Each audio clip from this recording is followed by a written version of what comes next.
Hello, guys. Oh my God, Spencer just appeared like Jesus out of thin air. Yeah, and it threw me off because right as I clicked, I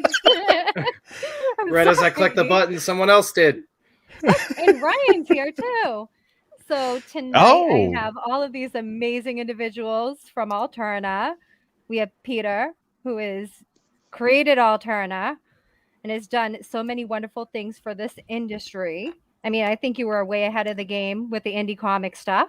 We have Tyler, who is the creator of Red Koi. We have David Chisa, who is the creator of Rad Rose. We have Spencer, who is the creator of Can't Kill Kate and Voidwalker. And Ryan, Ryan, are you muted? Yeah, Ryan's muted. I didn't mean to click this link. I was just going to watch, but now I'm here. That's amazing. Hi, guys. We're off to an awesome start tonight. Oh, okay. I'll also be modding in the chat. I was going to say, I know Ryan said he'd be modding in the chat while he was working tonight. Ryan, creator of Gods and Gears. Sorry. I was like, I wasn't expecting Ryan to just pop in here. And I wasn't expected Spencer to show his face on camera. So my job is calling me. We got her. Oh, God. We're off to a great start. Well, thanks for coming on finally, guys. So, thanks for having us. Good to see you all again. Absolutely. So, Pete, for anyone that isn't familiar with Alterna, do you just want to go over what Alterna is and your role in Alterna? No. No. They all know what Alterna is. That's why they're tuning in. We don't got to talk about that. But what if they don't? What if they don't? It's called Google, ladies and gentlemen. The year is 2021. Not tonight. Where search engines exist. If you don't know something, look it up. Oh my God, this is gonna I dropped a link for Google in the chat for everybody. Thank you, Brian. I need to figure out what this Google is. Gracious. No one in the chat, and no one watching this, I guarantee you, wants to hear me for the 50th time talk about Alterna Comics. Well, that was created in 2006, you see, and I was just a wee lad of 22 years old. And at that point in time, I just had $600 to my name, and well, I figured, what should I do with my life, Ma? Well, you just graduated college, son. What are you going to do with your life? I don't know. Throw it away and make comics. I think everyone wanted to hear it like that, though. If you could have done a Randy Savage voice, it would have been even better. It would have been even Tassel better. jacket on hand. And pulled out a Slim Jim. Give me that red binder now, GJ says. In due time. What's up, GJ? Yes, I hello, saw lime dudes. green one for the tote bag. I'm excited about that. I like lime green. You sons of bitches. Lime green. Yes. I'll tell you how that happened too. So I'm looking at the tote bags. I'm like, we ran out, so we got to get some to restock. And I'm talking to Erin, and I'm like, look at the tote bags here. Look at which color would you like for the next tote bag? And I'm thinking she'd say something sensible. She says, lime green. I think lime green would look good. And I'm looking at her like, and she's like, well, you said which one would I like? And I was like, all right, you're right.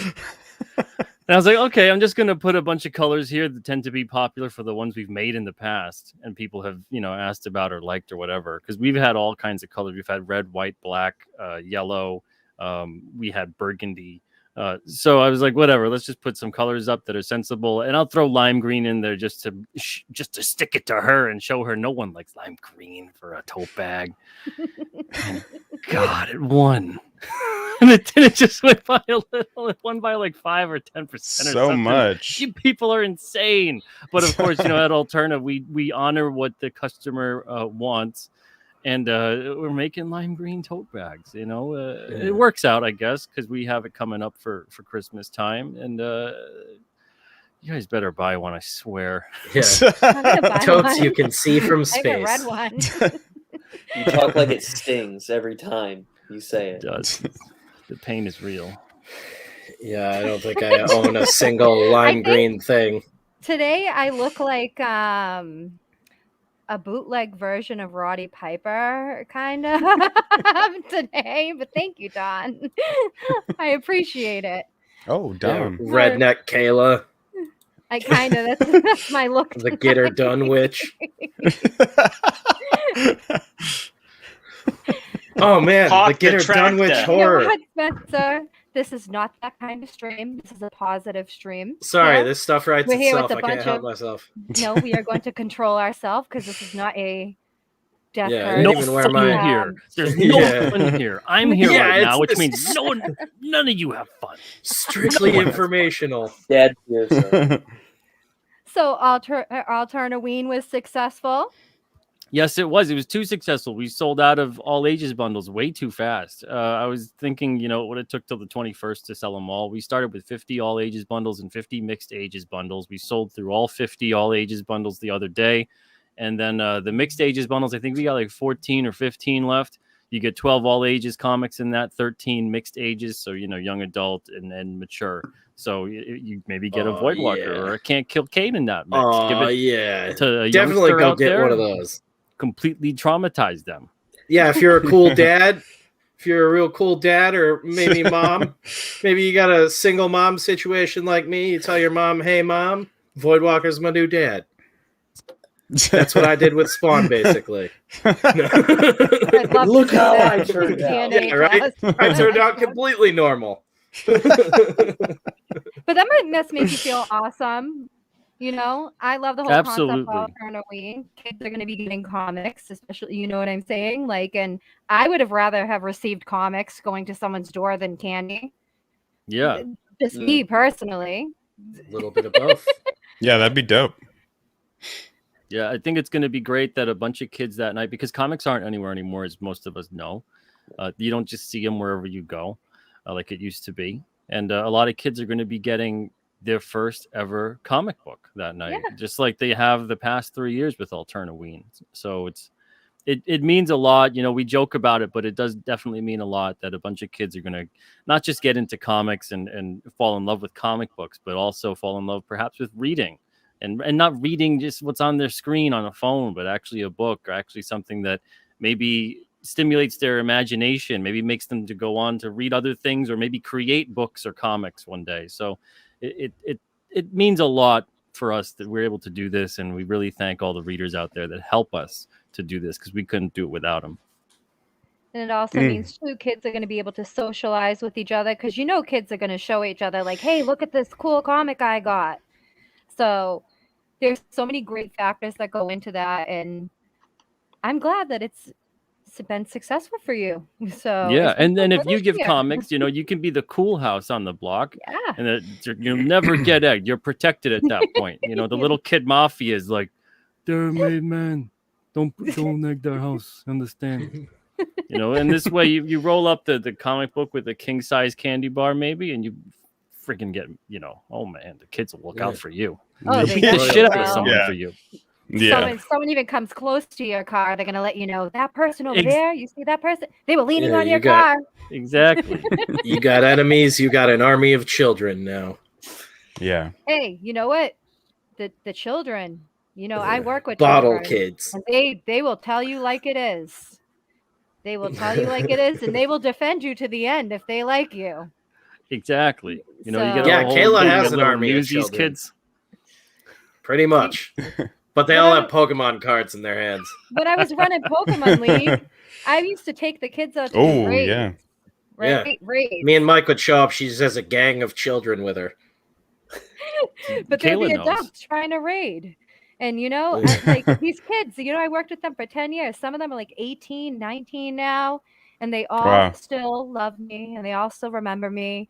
And it feels great. It just feels great because it makes me feel like I made some kind of positive impact in their life and exposed them to something that they could collect, and also inspired a lot of them to create a lot of art. I have a lot of little Pokemon League children that are doing artwork now, and I love that. So Wow. Yeah. It's important to put kids down the path of addiction. Yes. Fostering the next generation of destitute creators. The Alterna motto. I thought he was Tyler, saying your fostering kid's the next addicted- generation of Death Curse fans. Yeah. Oh, no.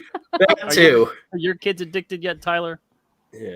Yeah, one of the most popular Christmas presents last year, there was this big thick collection of all the Disney princess comics, and my daughter was getting really into like Beauty and the Beast and stuff at that point, so I just got it for her, and that thing has been like read over and bent to all hell. It's still intact, but yeah, she's making her way through that. I actually need to get some more copies of Mighty Mascots and Mr. Crypt, because I gave those to my nephew and he loved them, but my girls were too young at the time. So after hearing how some of the how Clint's kids reacted to them and stuff, I figured my 5-year-old's ready. So Oh yeah. in order to read that. What Yeah, you no, she gotta loves do comics. too Dad. with your kids, you take the Beauty and the Beast comic, you take that cover right out, and then you put it and wrap it around the red koi.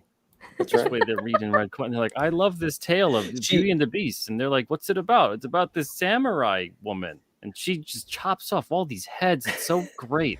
Well, she knows the Swan King because the Oh, nice. pages that I've had up, and I have like a small model of the crown. So when I have to do a different angle, I kind of can see how it works. So she's like, "Daddy, what's the Swan King doing in this one?" And I was like, "Oh, he's on a pile of skulls fighting a vampire." She's like, "Oh, okay, bye." But she always asks me questions about him and stuff. So Smart kid. I'll be drawing Aiko pretty soon, so she'll start asking questions about that next, I think. But she just Wow. thinks it's normal. You sound a lot nicer than my dad. My dad was like with comic books, or any kind of action figures or anything, either you take care of it or I take it or I break it. So I was so scared. I have things in boxes from my childhood, like a You still Jean Grey won't open? Barbie. Yeah, I Have to never have- opened it. I was too scared. You have to have one of those Boston brick fights that you were talking about. Backyard of my Too sister. scared to be herself around her childhood.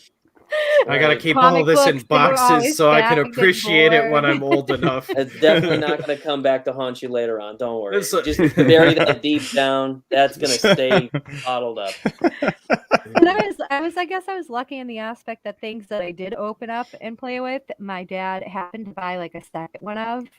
So when we went to move from our older place into this apartment here, I was like, "What is all this stuff from?" And he's like, "Oh, well, I got two, one to collect. You opened one, so you had one to play with and one to collect." I'm like, all right, maybe I'm going to be a millionaire. Does someone want to box Street Sharks or something? Like, I actually What? You would. got Street Sharks Sharks? were awesome. Yeah, girl, Yeah, we need to I do. talk. A bunch of random stuff. So Pete mentioned Red Koi, and Red Koi 5 is in the campaign. That's right. Indeed. Ooh. Ooh. So what is like some of your inspiration or your influence for Red Koi? Is it Japanese culture? What is it? Is it traditional Japanese tattoo influence? What is it, Tyler? Like, 'cause So- I see a little bit of both. I always feel like I have a little bit of an imposter syndrome because I have a lot of readers ask me who know more about like Japanese history or mythology than I do. Because most of the influence for Red Koi came from actual traditional tattoo, I think pronounced irizumi. I learned a lot about what the tattoos meant, what the koi represented, what the dragons represented, what the maple leaves represented, and I love kind of playing in that mythological world. So that's really what influences the book mostly. So it's like, I don't know, you have the original cover here with her tattoo and the blossoms and things like that, and you can kind of hide a lot of story in there, and so for me that's where most of the influence comes, not only for the story but also for the art. I want it to kind of be layered and have a lot of things happening off to the side, and to feel lived in. That's the most important thing, is that if you're looking at this tattoo, I feel like it's not too far of a stretch to see that this world that she lives in is kind of it looks and feels the same way. It's kind of an extension into that space, and that's kind of where I'm exploring it. So I love hearing from readers, especially when they know more than me. They give me something to Google, which is a thing that I just learned about today. And I want to kind of keep growing and learning more about this world. But I've got, files and saved pictures of, people with, old photos of samurai with some of that original tattoo art on their backs, like, some of the last real samurai that were actually photographed, and Yakuza and stuff like that. Those are great stories, just kind of written on the skin, and I don't want it to ever get too bogged down into trying to tell any kind of historical narrative. That ship has sailed, thankfully, so I don't think anybody's going to be, looking for that from me. So, what is the world of Red Koi in your words? What would you say is the world of Red Koi? So I always describe it as a dark fantasy series, of loosely influenced by all of the most interesting warrior cultures that I've always been fascinated by. So I start with the samurai nation, which, when we're getting into the first two issues, has basically just come out of this brutal civil war. There was the Ryushin, who was their god, essentially, the sea dragon that had her chosen clans gathered all around her, faced this warrior called Shoki Kaigo, who was this tiger lord who descended from the mountains. They had a cataclysmic battle where they basically, according to the legend, killed each other, with like they struck at the same time. And then you have these clans and people who essentially have lost their leader. They've lost any sense of who they were. And so what do we do when we've lost that sense of the transcendent and that sense of story? We vie for power. And so all the samurai clans are fighting for who's going to be the most powerful. And Aiko, the Ohira clan, were one of those chosen clans. So they are very powerful. And this is all the backdrop to the world that she's lived in, the battles that she's fought, and she's essentially had to extract herself to go put her family affairs in order. And that's what kind of takes her out of she takes her out of the forest so she can see the trees, so to speak. She's able to see kind of from a higher lens, what are we doing? What am I a part of? And tries to extract herself from that war, just to kind of figure out who she needs to be. And so in chapter 2, we see that she's taken to the wilderness. She's tried to sort of shed her skin, and we find that that's not really possible. Powers back in the civilized world are trying to track her down. She's an important person and use her for their own purposes. So you've got rangers from a rival nation who are hunting her. You've got Monk from the far hills who wants to get her to help him. You got monsters, you got more ghosts and creatures and all kinds of stuff. And it's just going to pivot us into a much bigger adventure where we're going to meet more characters, more cultures, more people, more everything. So. Oh my God. Crossover into other worlds. Did any of that make sense? Woo. It's all up here somewhere. You're testifying right now, it sounds like. I love it. All of it makes sense to me. So anyone that hasn't read Koi now should definitely want to read it. My father likes Red Koi. That's one of the titles that he likes. If he wasn't watching one of his shows, I would have him come in and he'd give you his opinion. It would be great. I know he wouldn't lie to me. Sure. Well, I mean, Red Koi, with issue 5, it's the concluding issue of chapter 2. It's a 3-part chapter, and I really think that chapter 2 kind of breaks open the world. Because in the first chapter, I wanted to keep it to the single castle and her family. You get the shadows and the hints of the larger story, but I needed to keep it kind of contained because I had no idea what this was. And then when the opportunity came to with Pete said, you can push this thing forward, and I just was able to kind of break the world open and explore all the different warrior cultures and influences that I love, but I get to put them in this fantasy world where I can have an 18-foot gorilla living in a sunken temple of a dead city, and Hey. monsters everywhere and everything gets its head cut off, and I can do these things and have fun. So chapter 5, it takes us into that larger world, but it sets us up to go even bigger in the next chapter. You got cheese a buzzing. I know. I wonder, buzzing. like, I'm buzzing, little baby. feet are Sherbet, man. wiggling. Strawberry sherbet. she's I'm just waiting using that.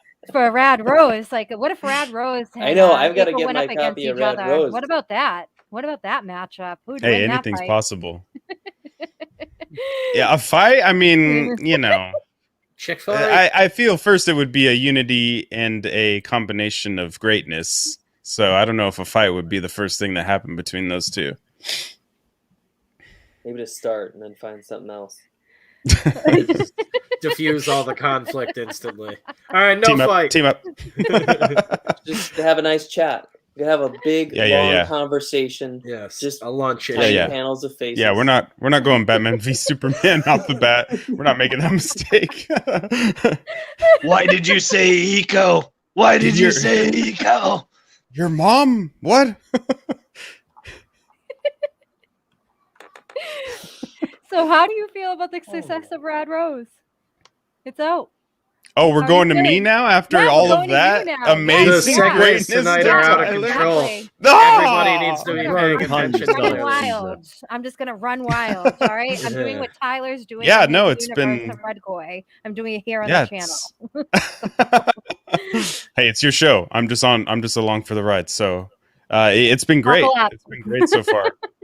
I've had a lot of people tell me that they've enjoyed it. They enjoy the art. They're intrigued by the story. A lot of people want to know what happens next. So, and nobody's told me they hate it and they want to kill me or anything yet. So it's been.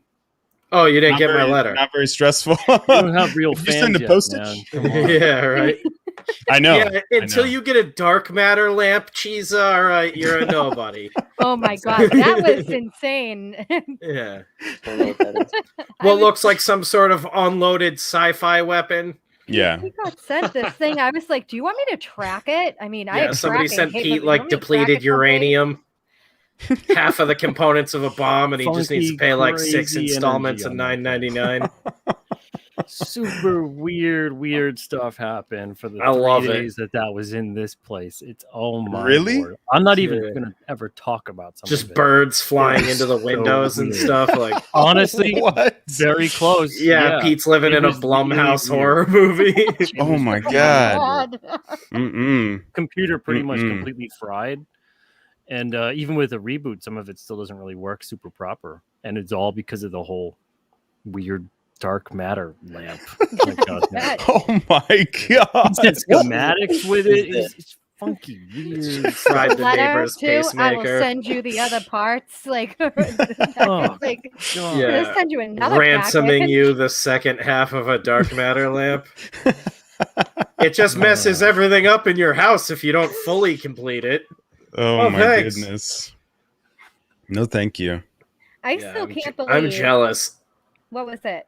5 years ago, 6 years ago, when I met Spencer, and Spencer was like, had his little portfolio all together and everything, and Spencer was Oh, like, Jesus. I'm gonna go pitch to Alterna.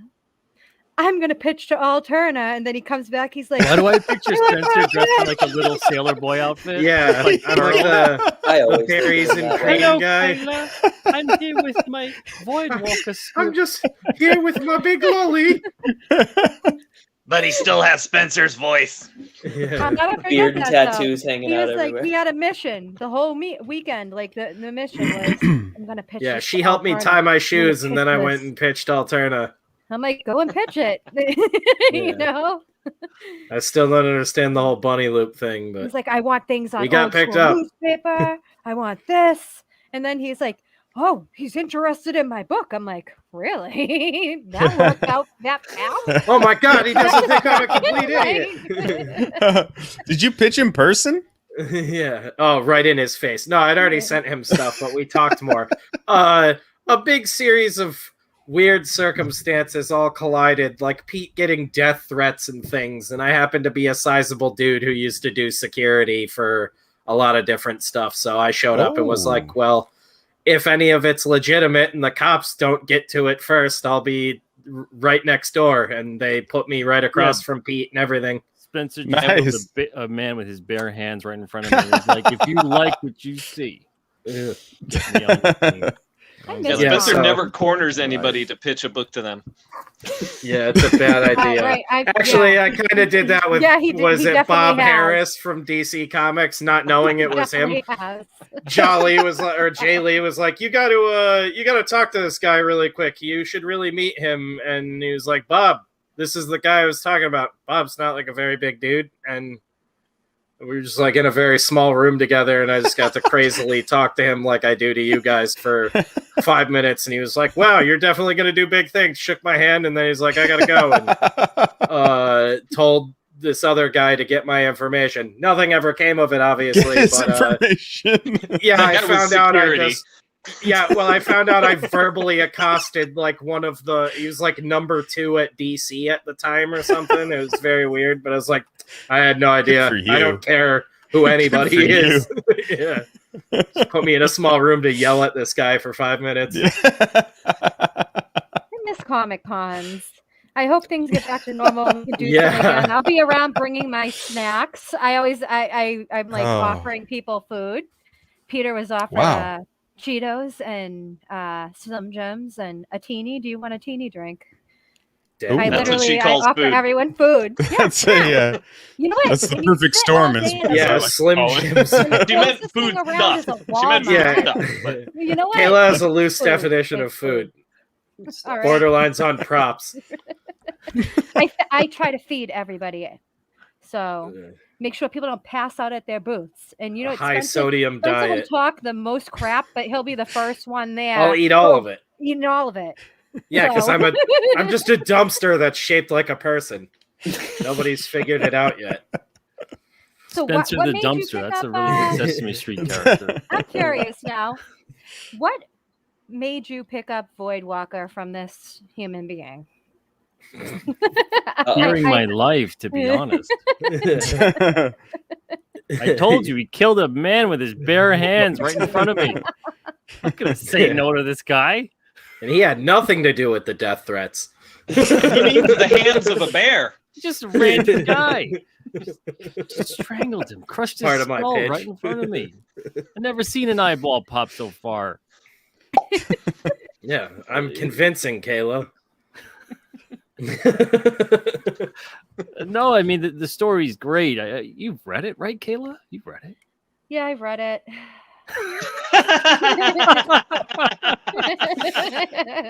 It's not bad. Yeah, she tried to convince me to not do certain things that I won't say because I don't want to spoil it for people. I was just gonna drop a link for the book, but I don't know if I should have. Yeah. No, I like Voidwalker. I enjoy Voidwalker a lot. Can't Kill Cade though. Now, Can't Kill Cade I like more than Voidwalker, to be honest. Oh, okay. It's the demon dong, isn't it? Yeah, Kayla. Demon dong. It scares you in Voidwalker. Kayla pulls no punches with my writing. I like Can't Kill Cade because there's she knows what's coming too, so. Well, there's just a lot of different aspects to it. There's a lot of depth to that story. Voidwalker too. Voidwalker is like Voidwalker is like Spencer's childhood trauma put into his story, pretty much an abandonment issue. Isn't that what we all supposed to do? Isn't that what we're all supposed to laugh at? Yeah, that was. Tonight's supposed to be about the Alterna campaign. Slow tear down Spencer's face. It's getting too real, yeah, right? Goodness. No, I want to laugh at Trolla more. All right. Why don't we? Spencer's got childhood abandonment. Well, I wasn't. You know I was not expecting Spencer to show up on screen. I was trying to corner him into talking about Can't Kill Cade and Voidwalker. To be honest. Well, I'm kicking him in the nuts about the story. I don't think he's gonna help. It's easier to deperson him when he doesn't have the face on the Talk about it. Bunch. You don't talk about it enough. Yes, ma'am. Oh my God. My comic book mom. It's just hard to tiptoe around without without spoiling things all the time. But yeah, it's my ultra violence romp. Cade is it's another superhero book, but it doesn't seem like it right now. I keep having to say that, but I promise the Ransom verse is getting there. Didn't expect a 2-year pandemic to completely sideline a bunch of shit we had planned, but yeah. Cade's another weirdly personal project for me. Cade's all about finding yourself. I think I pitched it to Pete as it's a story about finding yourself in the entrails of your enemies. Very relatable. Yeah, that's kind of the idea. I take these ideas that I think are very relatable, and then I sort of like blow them up into an outlandish idea that we always just call it like comic booky. Like Jeff knows I rail at him all the time. Like, remember, at the end of the day, we're making a comic book. Like, so I'll take something like that, like this idea of a son abandoned by his father, and blow that up into how can I just make this the most insane heightened version of that. And that's Voidwalker. Voidwalker is a story about a kid growing up without a father and learning through perspective that it's not always a malicious choice that a father isn't in a son's life, and things like that. But it's building it up in a way that's interesting and reads as a story and isn't just like a sad, sappy, like personal memoir or something. Because that's not what it's about, and it's partially a bit of me, and then that brought to an extremity. Like that's the easiest way for me to explain it. But it's packaged up as it's a hitman with a biosuit. Imagine John Wick and Guyver made a baby is what we get a lot nowadays. Early on, there's DC a lot of comics, Spencer. Goodness. Yeah. But at the end of the day, it's all with the backbone of ultra violence and ridiculousness. That's, I guess, become my personal brand of things. If you read my stuff, you kind of know what you're getting into, no matter what the genre is. Somebody's probably going to get pistol whipped at some point. Yeah. I don't know. This is weird. Don't make me get in depth about the feelings tied to my. No, I love it. Yeah, I need more of my that. work. More of that, please. Well, you don't need to discuss personal stuff. You could easily just talk about the characters, talk about what's going on in the story. You don't have to do a deep dive if you don't want. Thank you, like Peter. You read my mind. I did a little bit. I don't know what else to really say about it. He feels pressure. Yeah, I don't know. That got really weird for a second for me. How did that pitch make you feel, Spencer? Yeah, it made me feel great. You're not here either, Ryan. Well, you're getting me into that like place where I'm like, I need to go right now. But yeah, no, Ryan. Ryan, what's going on with Gods and Gears? Yeah, put the spotlight on someone else. Yeah. Sorry, I'm busy dropping links here for Voidwalker in the chat. You chimed in for a second, so now you're while I have you, because I will go back like to an Spencer interrogation. Yes, I feel like it. I feel like I have all the power right now. Yeah, I'm like, it's sober October, and I'm like looking for you can be trusted with it. Clearly. Well, let's see. What's new with Gods and Gears? Dean is back from New York Comic Con, and he's going to be wrapping up issue 5. I think pretty quick here, and then on to issue 6. We've got the next four issues completely scripted and laid out beat for beat. He's just moving through the pages now. Gods and Gears itself, the series, if you don't know, it's an all-ages action-adventure series about two boys, Jimmy and Eli. One's a gearhead, one's dealing with messing with magic that he is way too underskilled and underage to be dealing with, and they go on adventures through time and space. The first one is an adventure across the jungle as they follow the grandfather's notes, or one of their grandfather's notes, about ancient aliens and ancient artifacts, and they try to figure out the truth about this, and they discover an ancient cosmic witch that has a grudge against the grandpa, and they have to deal with her, and it's a big old mess. But like Spencer's story, it is also my life and my family wrapped up in this story. So I'm telling the story of me through both these boys and the trials that they went through in life, like one of the kids is going through a divorce, one of the kids has just lost somebody. Actually, both kids have just lost some important people to their lives at this point. And so, like Spencer said, you take all that stuff and you want to express it somehow. You got to get it out somehow, and we can't keep going to bars and punching people. And we like making comic books. So what if we like took these things and tried to tell stories with it? And when you go to tell, if I just want to tell my stories, it's like, hey, I'm a guy that lived in the suburbs and this or that. And my grandpa did this and my grandpa did that, and that was cool. But if I take the spirit of those things and I take the spirit of those people and I put them in a fantastical world with fantastical elements and things that I dreamed about doing as a kid, you know, adventures that you'd never have across time and space and things like that, you start finding a way to almost like Spencer said about reconciling certain feels. Like he learned that truths about his own dad and why he would have acted certain ways by writing this story. And I learned so much about my family by writing a story that isn't really about my family to anybody else, you know. But I think the things that the characters go through, whether it's Voidwalker, Rad Rose, Red Koi, Gods and Gears, I think this is stuff that speaks to Peter at Alterna, is that the things these characters go through are somehow relatable to a lot of people. Mm-hmm. Like, it doesn't, you know, like, oh yeah, it's aliens or spiders and samurais or this or that, but the emotional thing that the character's going through, the loss of somebody, the yearning for something, the dealing with the forgiveness process, that those kind of things, those are things that are like kind of universal through Alterna books. And I think that's like Pete looks for real heart coming through in fantastical ways, you know? And that's what makes for great comic books. Yeah, the stories need to have emotional impact. Sheesh. You know, without that emotion, forget it. Who cares what's going on? If you can't have characters that anybody can root for or root against, you just have instructions with pictures. It's just boring. So you need to have that emotion in there. Every single page, every single panel needs to elicit some kind of an emotional response from the reader. And maybe you can use that emotion to kind of lead a reader down a certain path that maybe isn't actually the truth. So maybe you can actually kind of play with their emotions a bit. And as a storyteller, you have to be able to use those tools. This way you can have that misdirection and you can have a surprise.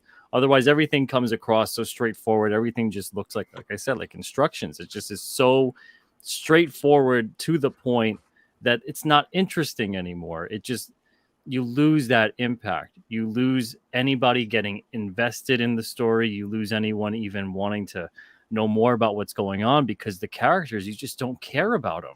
So if you don't care about the characters, if you can't, like I said, if you can't root for them, if you can't root against them, it turns into just this big, boring mess of a story. And you're like, why am I wasting my time? Why am I turning the next page? The one that I just turned, I don't care about even what just happened on it. So you have to make sure every single page you're caring about what's happening. And so many of the books, if not every single book at Alterna, I think does that. Every single storyteller here is really good at building that emotion with making the reader not only maybe even not just care about what's happening to the character, maybe even making them feel for what's happening to them and putting themselves in the character's place. So I think any good story that does that, it's just, that's what stands the test of time. That's what you remember. And everyone at Alterna accomplishes that, I think, in spades. I think you and I talked. Oh, go ahead. Sorry. No, I was saying I would agree with that from what I've read. And, you know, I feel like there are characters that I can relate to.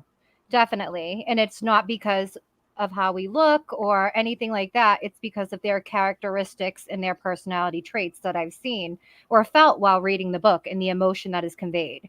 So go ahead, Ryan. No, I was just going to say, like, Peter and I got into kind of some deep discussions about this stuff when I was in the midst of Gods and Gears, like just after issue 2, working on 3 and 4, because there was just some like big emotional beats in it. And one of the things we kept realizing was like how much you have to put yourself into the story, not insert yourself as a character. How that there's a big difference there. And I'm not trying to like rail against the, you know, mainstream comics right now. We do that enough, but that's one of the things we don't like is a lot of creators, they're like, oh no, I'm making myself the character. And one of the things it was like, no, you have to bleed for these characters. You have to bleed into the story, but you aren't one of the characters. Like, and it's in a way that's how you open up to other people too, because you're even though if you're identifying with fictional characters, you're trying to think about how other people would think about things. You know, to get into their headspace. You can't just impart your own morality on all these types of characters. No. And, well, what would I do in that scenario? That's not for you to decide as the storyteller. That's maybe for the reader to decide. It's maybe for them to make up their mind on that situation. But for the storyteller, you have to get your headspace into the character's headspace. And whether that's the hero, the villain, the passerby, whatever it may be, and determine, okay, this character is like this. This is how they would think. This is what they would do. And see how that maintains any kind of consistency with the things that they have done to what the things that they're going to do, et cetera, and so forth. So if you do have a character that's like that, if you have a character that's not like you at all, you should still be able to wrap your head around what it is they would do, how they would go about it. It could be a character that's so polar opposite from you. It could be a character that you might view as like the ultimate evil, but you still need to maintain that consistency across the board. That's how you write a good bad guy. Exactly. Oh yeah, you need to keep them bad. I like when the villain stays the villain. Well, yeah, there's too much of it became the new meta to just have the villain be like the justified modern day world outside your window villain where everybody is like a bad guy, but they have some good reason for it because that works sometimes and stuff. But I mean, sometimes it works. Yes. That's why the mainstream sucks, though, is they follow trends. We don't follow trends here. No, you create them. You set the trends. You never want to follow the trends. You want to set the trends. That's what Pete does. Not even worried about them in general. Like, Pete, did you expect when you showed off King Cryptid for everyone to lose their mind like that? That was such a cool design.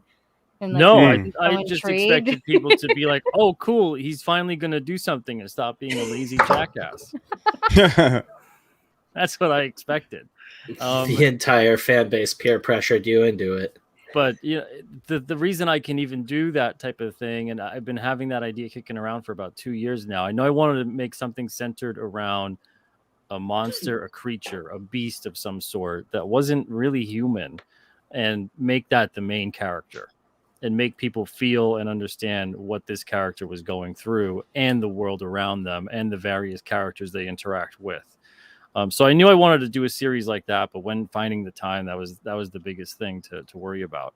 So with the way that we do things now at Alterna, because of the fact that we're no longer in the diamond system and we could do crowdfunding, and this is literally what we're doing right now with the fall campaign, we can have this situation set up where we do this campaign quarterly, and we can have these issues come out.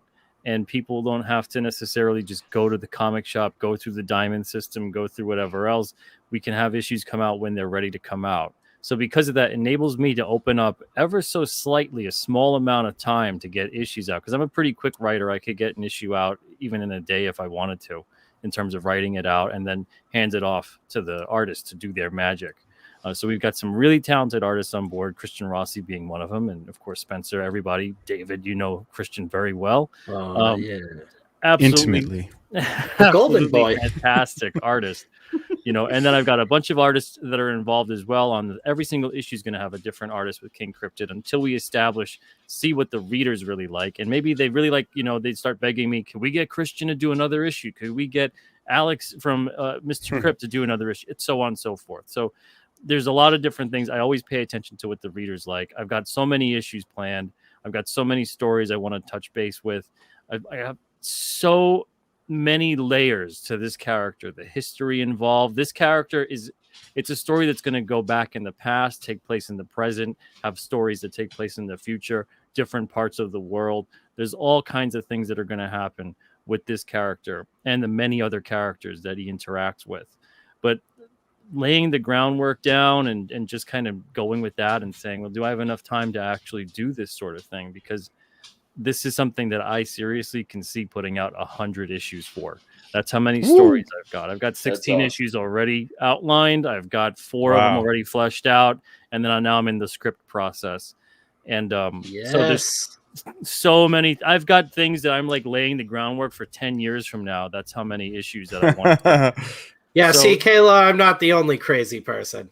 It's a deep dive into that kind of thing. But I knew if I wanted to do something again, I wanted to do it right. I didn't want to just tell any kind of story and just kind of get it out there. The chair was a very isolated story. I had a specific thing to tell. I don't want to tell any more than what I've already told, and that's it. The universe of that is gone. Some people say, well, you could do something that's based on the prison, or I don't touch think you base need to. on. Yeah, no, it's like such a tight story. Like, no, yeah, it's a vignette of a story of a character study with these people involved, and that's it. It's a moment in time. And but this type of story, it's an ongoing, every single issue relatively self-contained, a couple of different 2 or 3 or 4 parters here or there, but nothing really. It's not miniseries upon miniseries. Every issue for the most part is going to be a really great one and done, building upon the world. But I seriously, I couldn't have done this if it wasn't for the fact that we're not in the diamond system, and if it wasn't for the fact that we have such great readers that support us. So I thank them for giving me more work to do, but giving me a creative outlet, finally able to get some stories out. And I think everyone's going to really love them. I hope they do.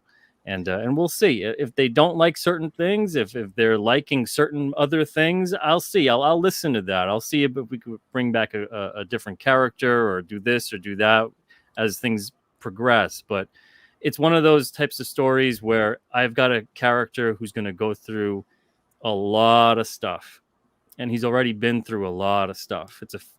Kim Cryptid's over 500 years old. So basically the whole gist of it is that there's conspiracies, cover-ups, and killer creatures on the loose again in the White Mountain region of New Hampshire. And for anyone that knows about paranormal activities and things like that, there's a lot of weird stuff that has occurred in that region over time. So there's going to be a lot of historical fiction built into this, and perhaps maybe it's not even historical fiction. Perhaps it's actually historical, and I just don't realize it, but it's going to be worked in. So there's so many different things, different creatures, different levels, government conspiracy type stuff. One thing, I don't even want to like really spoil it, but it's not necessarily a spoiler, I guess, because I've said it before. I've laid Easter eggs throughout the covers if it came out on a Wednesday. Number 7 features what is now known as the Granite Beast, which will be in issue 2 of King Cryptid. And then the swamp monster on the cover of it came out on Wednesday, number 15, that just came out. His name is Brook, and you're going to find out that in issue 4 of King Cryptid. So there's all kinds of different things. The Bridgewater Triangle in Massachusetts. Oh yeah, that's Brook is around over there in that swamp. There's all kinds of stuff that takes place in the New England, New Hampshire, Massachusetts area and beyond, and both in the past and present and future. So there's a lot of stuff to tell. There's a lot of story here. There's just some Native American mythology as well. And also, awesome. I'll just say that all of it ties back. I'll say it right now. This is kind of, I guess, spoilery. All of it ties back to the Roanoke colony and Croatoa written on that tree. So all of it ties back to that. There's a lot of stuff, though, that gets sprinkled throughout. Very cool, man. Very cool. I love this. I love it. It sounds like very sci-fi fantasy-ish, and that's like the stuff that I love. And I love a really well-built world.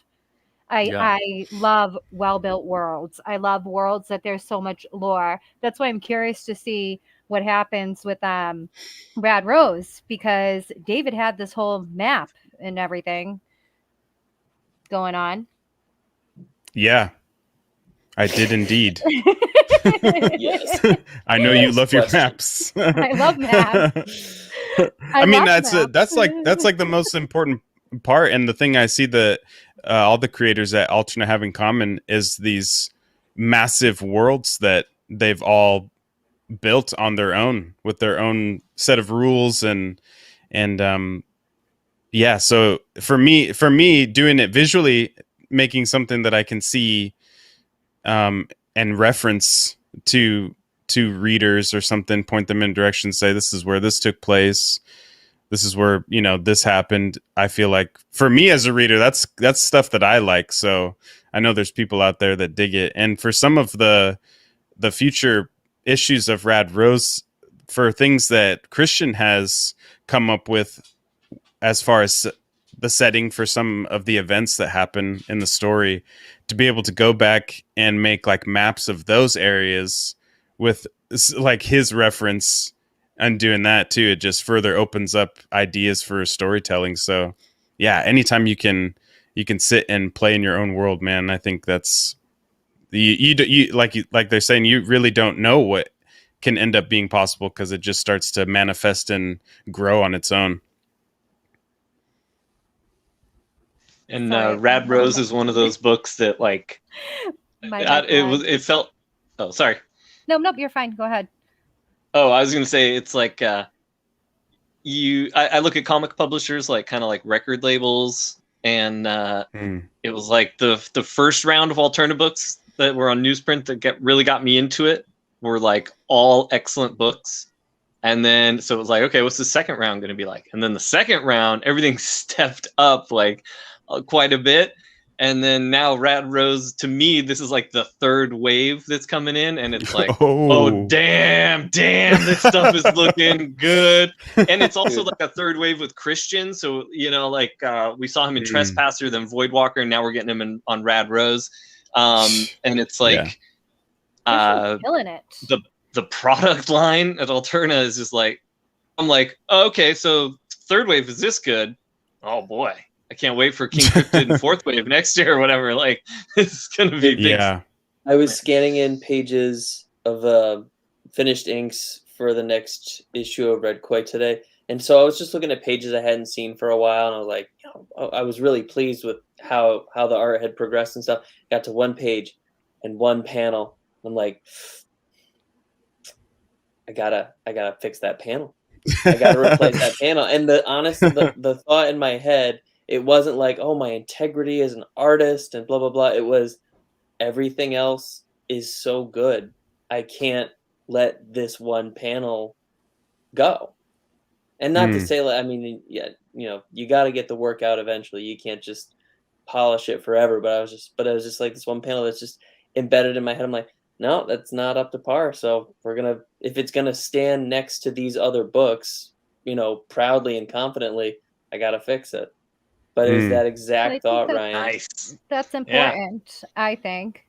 You know, and that's big of you to say and notice that about yourself, because that goes to show that you want to provide readers with the best experience when it comes to them viewing your book and enjoying your book, believe it or not. Because you could put it out with that one panel there and just say, hey, let's be done with it. Well, it's like, it takes, you know, I'm not fast, you know, so the readers who are Red Koi fans, you know, and interact with me regularly and are, you know, so excited when another book comes out. Like, I really want every page to be like a feast for the eyes, you know, and I think that I've really achieved that with the next issue, especially because I've just loved every page that I've drawn. Not like I'm admiring my art so much, but I just literally think they're cool to look at.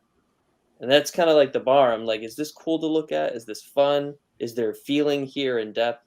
But that one panel, it's bugging me. What panel? What panel? Yeah, you want to show us? Yeah, show us. Yeah, do you have the before and after? I don't have it before and after. I have to fix it. But yeah, I can grab the page if you want to see it. Yeah, show us. All right, one second. Show us. Through what it is Show that us you don't your pain. like about it. That's what I like to see, things like that. Trauma night. I love the artistic process, and I love seeing how artistic brains work. Obviously, I wish I could do something for writers when they're writing on screen, but then again, people would probably look at writers and think, oh my God, you're all nutcases. They would be right. Yeah. Right. I still haven't figured out how to explain my process on camera to an audience of people, and everybody keeps asking, and I keep explaining it in different ways, and it isn't translating, I guess. Just tell them you have ideas, you write the ideas. Yeah. That's it. I write stuff in things. I'm literally the Charlie from Always Sunny standing in front of the board, waving his hand meme, like, Happy Sylvia. like that's Yeah, the Pepe Sylvia meme. That's I me. used that today. All right. Sometimes he just smashes his head against a keyboard and sends the script to Jeff, and Jeff just can tell the Makes it feelings work. that Spencer was feeling. Oh All man, Pete, I can't wait to Right, show let's you see. the Put him on Hellseekers. big screen. Put Tyler on So big something screen. about Yes, ma'am. Red Koi 6 is there's a crossover with the Swan King. I haven't really been shy about that, but so for anybody who's wanted another issue of the Swan King, there's a big old chunk of Red Koi 6 where you can call that your next issue of the Swan King because you figure out what's brought him out onto the Carrion Road, which is what I call the road that they're traveling on. But so this face here does not look good. What I wanted, I have him on the horse. You know, basically in the previous page, you see he's leading the charge in the war against the giants. You know, he's getting ready to leap and strike. But I just wanted a look of intensity here. And the angle's just wrong. Well, that's Tyler. I've talked with you about this many times before. You keep having people look up all the time, and you change the camera angle. Yeah, make them look down, engage the reader. Yeah, to me, straight on. To me, that panel looks more like an air of arrogance, not intensity. That comes off like more of an arrogant look. That's how I would, the angle. But yes, I agree with Peter saying if you have it angled down, then or dead set on, it's kind of looking like down here, but then it's essentially leaping up at a giant. Oh, okay. I like the bottom. That was the thought behind looking up. But the panel there, the perspective, I feel like you would have to do a different perspective if you wanted to keep them looking up. To me, it doesn't. I was gonna say you have the leaping up too is already sort of giving that upwards motion. Yeah. So. All right. You can kind of still get away with it. Maybe but yeah, it looks more like he's holding his chin up or getting like just after getting punched in the face. That's a perfect panel for that. The Swan King is another person that has a really cool design. I think. Thank you. I would say maybe even put the monster in that inset instead. Yeah, I could see that working. But honestly, I don't really think you need that at all. I think you can actually edit that whole page so that the top is mostly the Swan King on the horse, and then the middle with the leaping, and then some kind of another right there that shows like an impact shot on the monster. Actually, yeah, that would be cool. That gives me like kind of like Attack on Titan kind of vibes. The way Peter's describing it. Yeah, so you show the flow through of the action as opposed to you're doing kind of like a frame by frame, but you're only doing that so much. You're kind of bringing them about halfway, and then you stop the frame by frame, and now he's leaping, and then there's something occurring with the monster.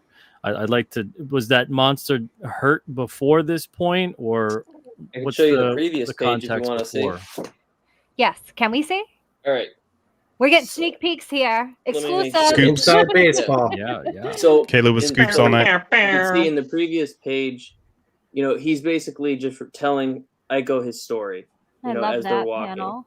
And so you're going to get, essentially led this massive war against the giants and was just sending armies of his own people to their deaths because there was no other way to defeat the enemy.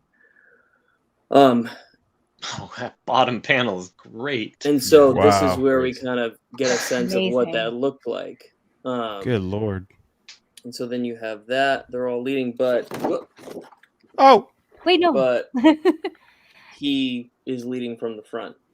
Yeah, see, that's a great top shot, and I like him leaping. What I would really love to see is then the next swipe is him basically taking from what I'm seeing right here. I would love to see him taking like the sword and like cleaving someone in the head.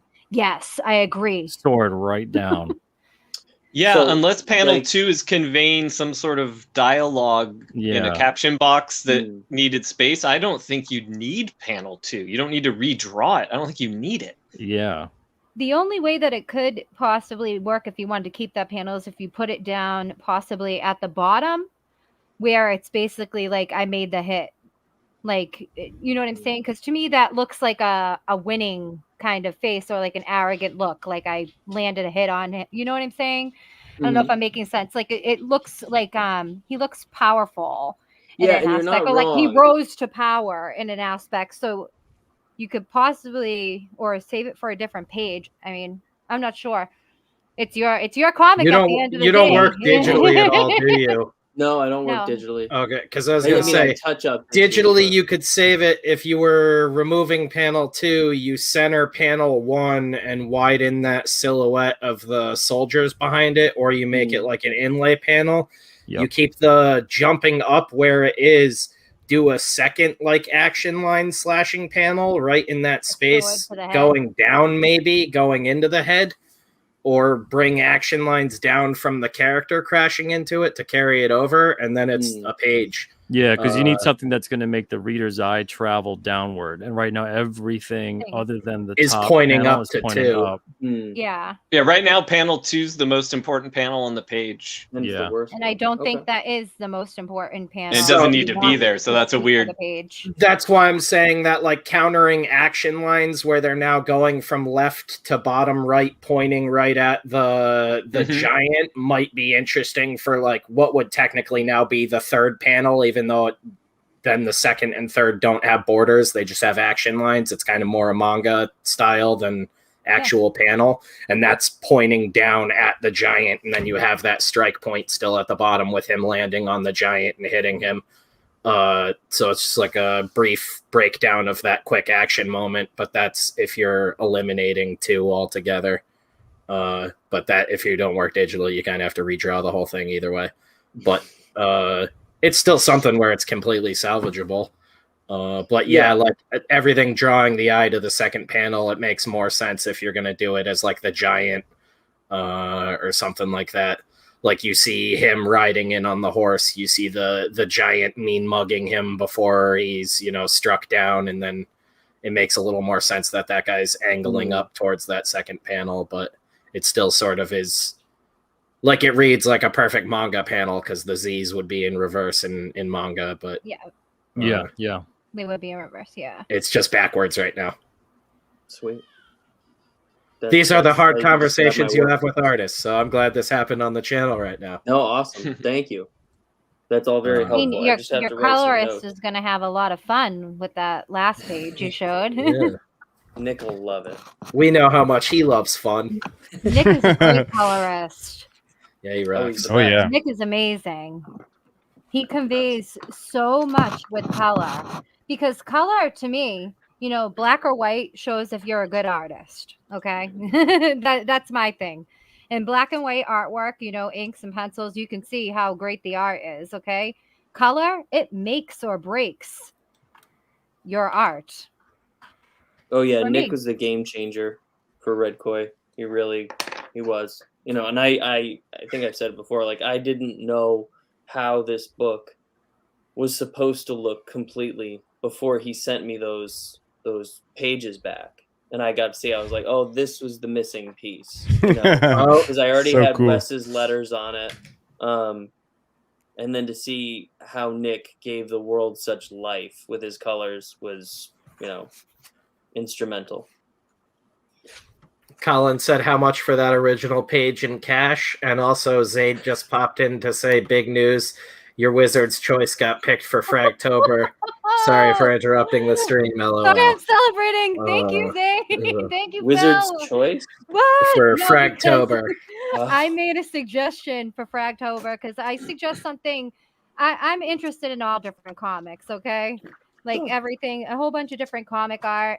And just animation in general. And Ralph Bashki did Wizards, and I put for my choice. I wanted Peace the Red Rider tonight. Do you know what I'm talking about? You never seen Wizards? Ralph Bakshi's Wizards. Yeah. It's an animated guy. Did like The Hobbit and a bunch of other stuff. Peace the Red Rider. So damn. Of course. I didn't get to catch it, but I'm gonna rewatch it. You've probably seen the image and just didn't know it was on tied the to anything. It was There's on the poster for Wizards. there's one tons of the people that are original like promo familiar posters. with the poster and have never even seen the movie because it's a very, very adult animated movie. If you ever went into a college dorm, you might have seen the poster. It's one of those kind of like things. And what's it called? Like Fritz the Cat and all that. So it's called Wizards. Wizards. I think everyone should watch it. Just he did have Fire and Ice too. Oh, Yeah. okay. But I don't want to get too distracted because we're here talking about Alterna tonight. There was a book that I read recently, an older book that Peter, you did the letters on, and I can't remember the title, but the book brought me to tears. Okay. It was about a little boy with Down syndrome. Even if I go to talk about it right now, it makes me emotional because the population of children I work with. Yeah. Oh my God. Can I tell you, that book touched me, and even me talking about it right now makes me want to tear up. That book touched me in ways that I can't even barely express right now without getting super emotional. Because just the whole concept of it, and I loved it. I fell in love with it. I thought it was so genuine and so heartfelt. And, you know, I work with a population of disabled children, and I love the message that's in the story. So I read that recently. I know it's something older, but I got it recently, and I read it. Spencer's trying not to laugh at me as I This have is payback for making fun of me yesterday about being emotionally invested in Hellseekers. If you read it, I've read it. Yeah, and I don't know how you could not shed a tear. I'm very familiar with it. It was a solid series. It was a shame to see it go, but they're another one that was a story that jumped I ship. read recently. Well, that's too bad for them, but I'm just saying in general that, I mean, I'm still trying to get. that's a great lesson though in the silliness of letting politics ruin good things. Was as a beautiful, it's such a shame, but important piece of art, and who knows where it is now. Yeah, Exilium, though. I'm gonna say thank you, Kayla, and I'm not gonna talk about anything else about that. Yeah, no, so we don't have to. But I'm just gonna say that was a beautiful. But Exilium, show us on the I'm dollar trying to get my hands on a certain issue of Exilium. Exilium is great. Oh my God, what a book! Me and my father love that. We love that, and we love Eden. Very nice. And we like Voidwalker too. My father actually questioned Spencer about Voidwalker and trying to get him to ruin the whole series. My dad has already kind of figured things out. But while we're here, even if I didn't want a fan to field ideas off of, I've got one.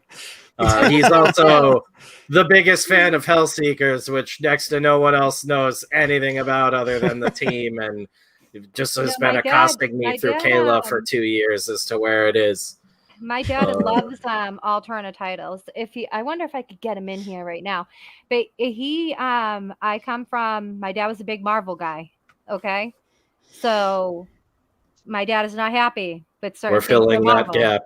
Yes, and that's what I wanted to get at. And hearing it from my dad, who is almost 60, it's pretty cool because he has so much knowledge of comics in general, and he knows what he likes to read. And he's the audience Marvel is trying to forget about.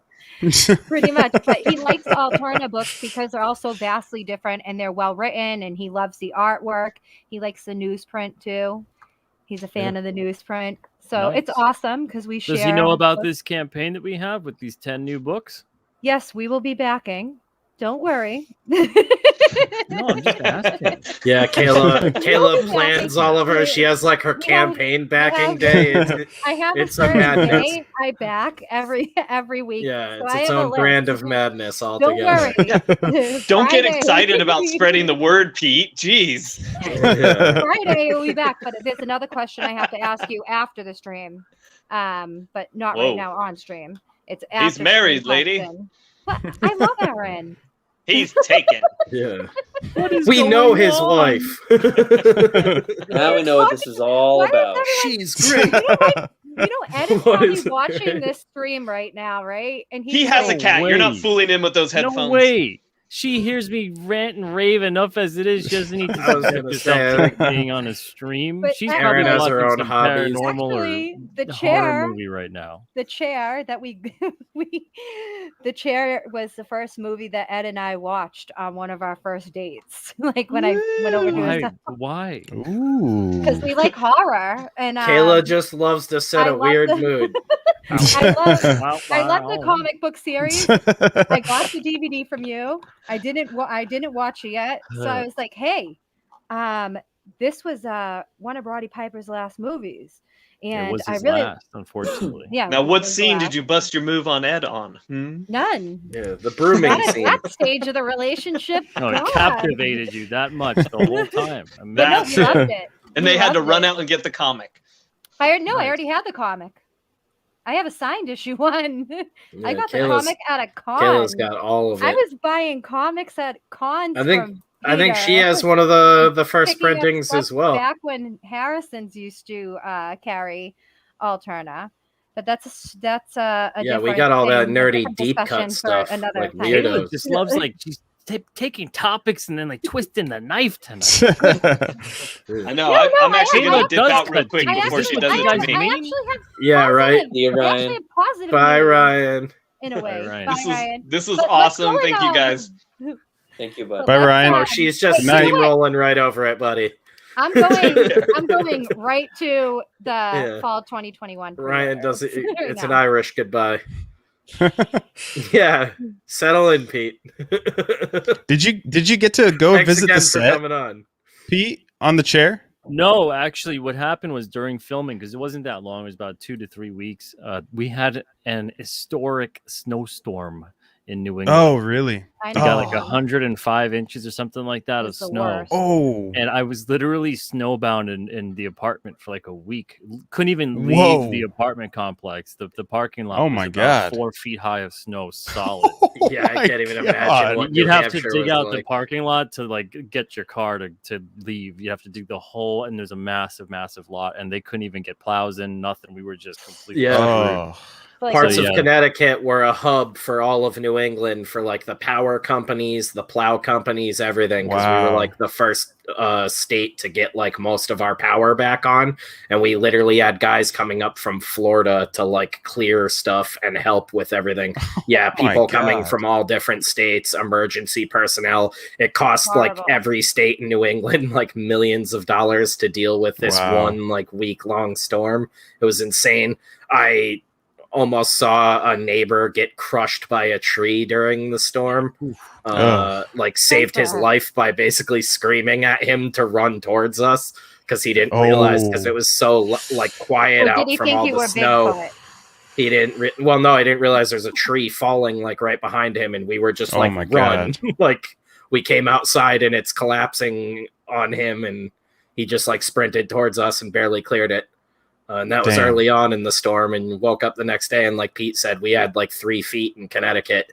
You couldn't open up our front door. Yeah, but New Hampshire Wow. and Mass, we got it worse. We got it Yeah. way worse. You're than also you. right on the shoreline too, though, Kayla. You get everything worse. I mean, we get everything worse. Well, that than was you. in Ooh. Gloucester too at the You were in time. Glo- and- you were and in that Oh, was, yeah. that was like Oh getting my God. coastal wind, and everything just kind of cycled Oh, back in. God. Everything was Yep. frozen too. It floods out there a lot too, so I can Yeah. imagine. It was The really air Nasty. feels like ice. Good Let's go take a times, look at this man. campaign. Spencer, share Yes, this lovely, lovely New England. Stop the camera for 1 second because my cat is like clawing my leg here. All right. So we have the fall 2021 pre-orders. The best deal in comics just got better. 10 new issues for $25 plus bonus campaign exclusives. 9 days left, guys. So should we click through here to see some of the stuff here? Stuff. Wolf and Nah, Batsy, number one. They've seen Right. it enough. Nah. Good. This Seen it one's not enough? going in demand or anything, too, right? This No, one's going yeah. straight in because No. it's Once pre-orders. the 9 days are up, that's it. It's not an extra 30 days. It's only 30 days and then in demand. So that's Yeah, it. I think that's the important thing. And once it Uh, goes in demand too, any perk that has a collector case is getting taken down. And that's because because you demanded it campaign, we hit a snag with supply chains on collector cases. I had a bunch that were ruined. They were dented. I had to get them to ship me some more. And then that was supposed to be a 2 to 3 week thing. It turned into a 3 to 4 month thing. So it took a while to just complete the rest of that campaign. I don't want this happening with this because of the fact that something occurs. Either we oversell or we have damaged cases. So all of those case perks are coming down once we go in demand. Everything else will stay up. But if you are interested in getting a collector case perk, and that includes the featured bundle, the collector case itself, the everything bundle, and both secret perks. So if you have a secret perk link, where you want to get a secret perk, we have actually the links in an update on the campaign because so many people weren't getting their emails for it. So I just was like, screw it. I've already tried sending it 3 different times. I'm going to put it through on the campaign. If anyone wants it, they can have at it. But once we go into in demand, that's it. Those are coming down. Yeah, that newsletter stuff. I don't know if you use MailChimp or something else, but Rob Willis did it came out it came out on a Wednesday cover. Is that Rob Willis's art? Yeah, wow. It is. It's werewolf season. I'm very I can tell his artwork from a mile away. Yeah, I love his line art. So I wanted to make sure that we had a black and white issue if it came out on Wednesday. And I was like, I gotta get a really good line artist for that. Yes. And I was like, Rob Willis. And he was like, did you want to get it color? I'm like, no, I specifically actually want you just because I love your black and white art. So he did a fantastic job. He was like, what do you want me to do on it? I was like, anything werewolf. Just have at it. We don't have anything at Alterna with werewolves. Go for it. And then lo and behold, we signed on Wolf and Batsy, and now we've got 3 out of the 10 titles which are werewolves on the cover. So we went from werewolves to 3 things with werewolves. I was just telling Kayla that I was like, when we started putting Hellseekers together years ago, we were like, werewolf on the team. Now that's crazy and original. And I was like, now werewolves the pre-orders launch. I was like, you know what, though? we there really have werewolves isn't enough, everywhere. There isn't enough yeah, no, I love it. For me, I love werewolves. And like I've been familiar with Wolf and Batsy since like I want to say like my freshman or sophomore year of high school. Brian's stuff was randomly popping up in like art books and like to the point where I hit him up at one point in DMs and was like, hey, I don't know if this was like legally licensed or if companies were just like stealing your work or whatever, but I found out it was a little bit of both. But his stuff has been popping up in like all sorts of different art books and stuff that I used to pick up as like a teenager at like Barnes and Noble and stuff. I think he was in one of the like Christopher Hart instructional books back in the day and some other stuff. He knows exactly which ones he's in, but like I had this phase where I just like any book on drawing or writing comics I could find, I would get and read through it. And Brian was a guy, you would see him in a bunch of stuff. And anytime they were like mentioning horror, there would be some of his stuff. So when he suddenly was announced as a new creator at Alterna, I was very excited. And looking forward to owning all of it on newsprint now. Yeah, he's remastered it. He's going to have a couple new issues as well and a couple new stories too. So he's got a lot of stuff, a lot of stories, a lot of issues. I think he's got close to 30, something like that. Wow. So he's got a lot of stuff, a couple oversized like giant issues as well. So we'll have that down the line. But yeah, Wolf and Batsy makes its Alterna debut here. And we also have these bonus trading cards that you could see right here on the campaign. The Alterna series starts here. This is the official Alterna Comics trading card set. We did trading cards once before in the 5th year of Alterna, so about 2011 or so. But these are completely different than that. That was just 5 cards and then a bunch of sketch cards and things like that. This is actually a full-fledged trading card set with information about the characters. We got Alterna attributes here that are basically their power stats, so you can see how they stack up if perhaps they were to meet, who may win a fight. I don't know. You guys can, in the chat, you guys can surmise and discuss. But it's going to be really interesting when certain characters come out because I think it's going to start turning the wheels of the imagination of a lot of the readers out there. And maybe they'll start begging some of the creators, do at least like one crossover. At least one issue where you guys should be some crossover, right? It'd be great to see that. Crowdfunding is awesome for that, I think. And if the creators want to get together and do something like that, I think that'll be a really fun thing to do. Maybe we could do an Alterna annual where these kind of things occur. But so there's lots of stuff going on here. But the trading card, we got number 1 and number 2. The first card of the set, of course, is Aiko from Red Koi. And then the second card was unlocked when we reached 15,000, and that's Chiron Morvel of Blood Realm. So both cards are unlocked, and they are free bonus extras for all physical perk backers.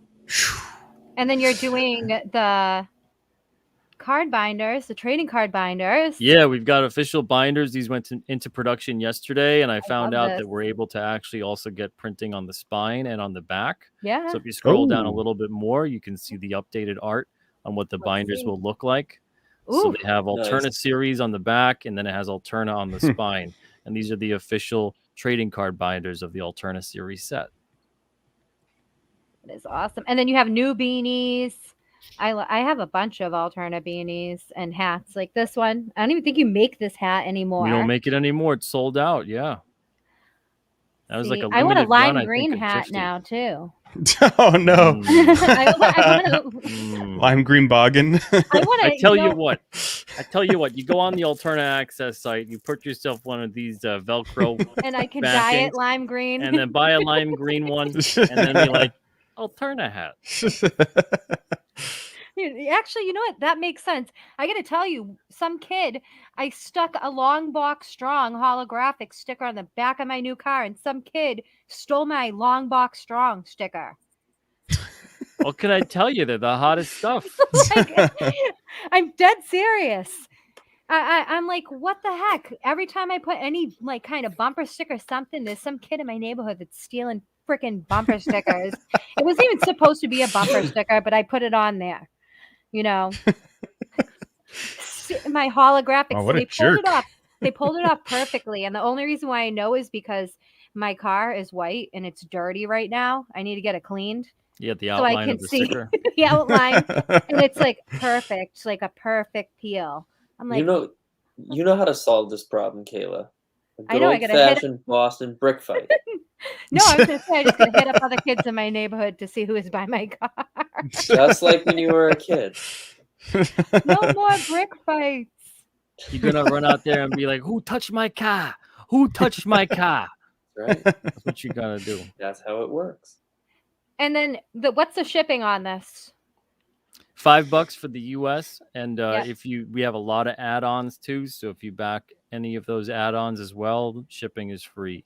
So it's just $5 flat when you back it. Of course, if you back it multiple times, it's going to charge you multiple shipping and things like that. Yeah. But if you do back it separately with like the beanie or anything like that we're going to be getting before we get the books, I'll ship that stuff out separately. Oh, I'm definitely getting a beanie. Yeah, so there's all kinds of great stuff on here. International shipping, I wish we could have it be a lot cheaper, but international shipping is through the roof right now, which is also why we have the digital comics bundle. So if you do live outside the US, you can actually still participate, get the books, and only pay $15. You don't have to pay any shipping on that. And I think that's really important because someone actually wrote that on my page under a comment. And you said it more eloquently than me. I was like, yes, they have digital issues. And you're like, yes, we have digital issues. Well, it's not your job to provide customer service for us. Why should you have to do that? But if I like Goodness. the product, it's my job to spread the word. Well, you did that. So mission I'm trying accomplished. to do that. It's my job to follow up. You know, you're the person that throws up the ball for the alley-oop. If I can't slam dunk it, that's my fault. I know, but I want to do as much as I can for all the creators and that I personally like, and I believe in their projects and their product in general, especially when it's stuff that I spend money on too. Shipping to Australia, Colin, you're gonna have to check. It depends what you're getting. Australia right now? It's gonna be on the campaign here. It's gonna be like, let's say if you just get the bundle, I think it's gonna be like 30 to 35. It's up to you though. So yeah, check it out. Australia is really tough. Hopefully by the time everything ships out here in early December, hopefully things are better for you guys in Australia. I know there's a lot of weird things going on right now, especially just in terms of everything. Some of the shipping stuff, we can still ship to Australia. Some people are having a hard time, but the way that we ship stuff, we can still get stuff out to you. So even if things are still weird with the USPS, we can still get books out to you, and it's still going to just be 35 or so. But it shouldn't be astronomically expensive. And I think if you even combine what, $35 into $25 bundle, you're talking about $60, 10 books. So it's like $6 a book, but 2 books are 80 pagers pretty much. So it's still a better deal than the big 2. It is a better deal. I mean, UPS right now, we can't even ship to Australia because I work at UPS. We can't even ship to Australia. Yeah. We're not allowed to right now for some reason. And then Canada's price went up too. The craziest part about Australia is, in terms of all of that nonsense, the impact that COVID has had on New Hampshire is worse than what it's had on Australia. So to see in New Hampshire up here, there's no mask mandate. The stores can have one if they want. There's no anything. You'd barely know, other than seeing a couple masks. You would barely really know that anything's going on. And to see Australia go through what they're going through, and it's not even approaching one of the smaller states in the U.S. is just insane. It's actually heartbreaking. Yeah, I'm gonna have to hire a mercenary team to deliver all of Colin's crap to him. We'll figure it out. We'll get it to him. But stay Somehow, strong, Colin. some way. Stay strong. Yes. Yeah, you might just have to go digital for the time being. I know that's kind of tough. Especially if you're someone that likes physical books. I'm a person, I like physical books. That's me personally. I'm not a big fan of like digital stuff. Some people do love digital stuff. I mean, sometimes I do wish I had digital copies on hand so I could zoom in really close. And that's what I love about it. Different things about artwork. But and Colin, if you can back and you want to go digital, that's fine. If you can't back, or you'd rather put it towards something else, seriously, don't sweat it. Don't worry about it. Colin's gonna back. We got options. There's options for everything. And this is a pre-order campaign too, so keep that in mind. We got a lot of great exclusives on here that aren't going to be available if you order these when they're on the website. But backers get all their stuff first. All the exclusives that are attached, including the collector case inserts for Rad Rose. So the front pocket and the side pocket. No, those are still there. Every single backer is getting a collector case Rad Rose insert set. The collector case inserts, though, we had a couple left over from the previous campaign. Those are all sold out. Okay. And it was this one up here. Yep. We're down there. All them covers. Sweet, sweet covers. Look at that. I know Chisa's like, yeah, mine's a featured one. That's what the collector case would look like, with the Rad Rose insert popped in there. Rad Rose giving a high kick right to the Alterna logo. Ki. Who knew straight up the middle. Spit so many chiclets.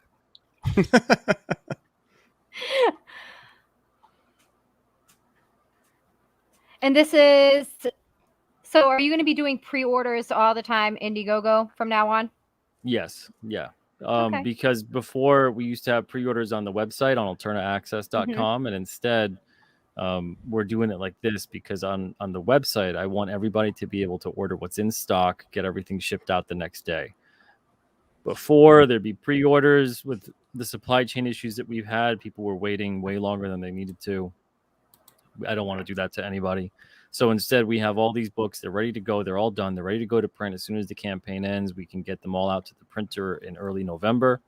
And then we can just get that stuff moving along. And this way, everyone knows, too, it's crowdfunding. So your mindset's already, okay, I got to wait for some stuff. And if you want to go and get everything right away, you can go to the website. So once all the backers are shipped out, everything is good, gone, they've got it, it's going to go on the website. So don't worry if you're a backer. Don't worry about seeing, oh, well, the campaign just ended and, now they've got it listed on their site. No, nothing's getting listed on the site until all the backer perks are shipped. I love that. So backers get everything first. Yes. Otherwise, you guys all have to wait and have That's the reason to grab it now. The book's being spoiled for you by someone like me. 9 days to clinch a copy before it goes to market. And then I will say, I know anyone that does go over to alternaaccess.com and chooses to get books over there, any books right now, if they want to catch up on anything, if they want to catch up on It Came Out on a Wednesday, or they want to catch up on Blood Realm or Red Koi, titles that, you're featuring here for this, they can do so. and you ship fast and you pack very well. I was dying at your packing video.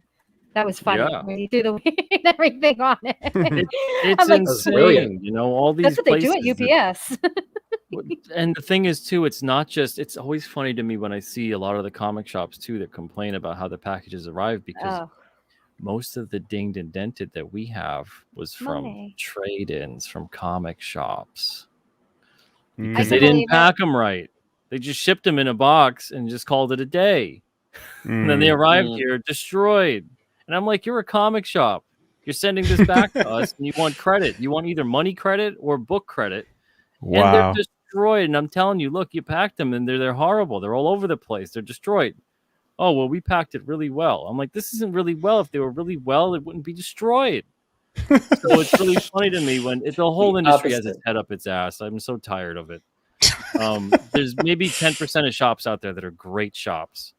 And then there's so many others that, oh, lordy, goodness.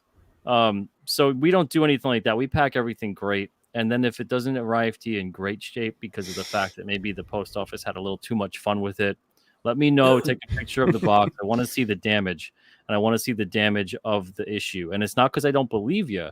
It's because I want to make sure that when I send something out again, I don't repeat the same error. I want to make it now damage proof. So even if that means putting a box within a box, putting stay flats within a box, anything that it means that I can get this to you safe and sound at least the second time. But we pack very, very well here. So there shouldn't really be any problem. But again, if there is, just let me know and reach out. We'll make it right.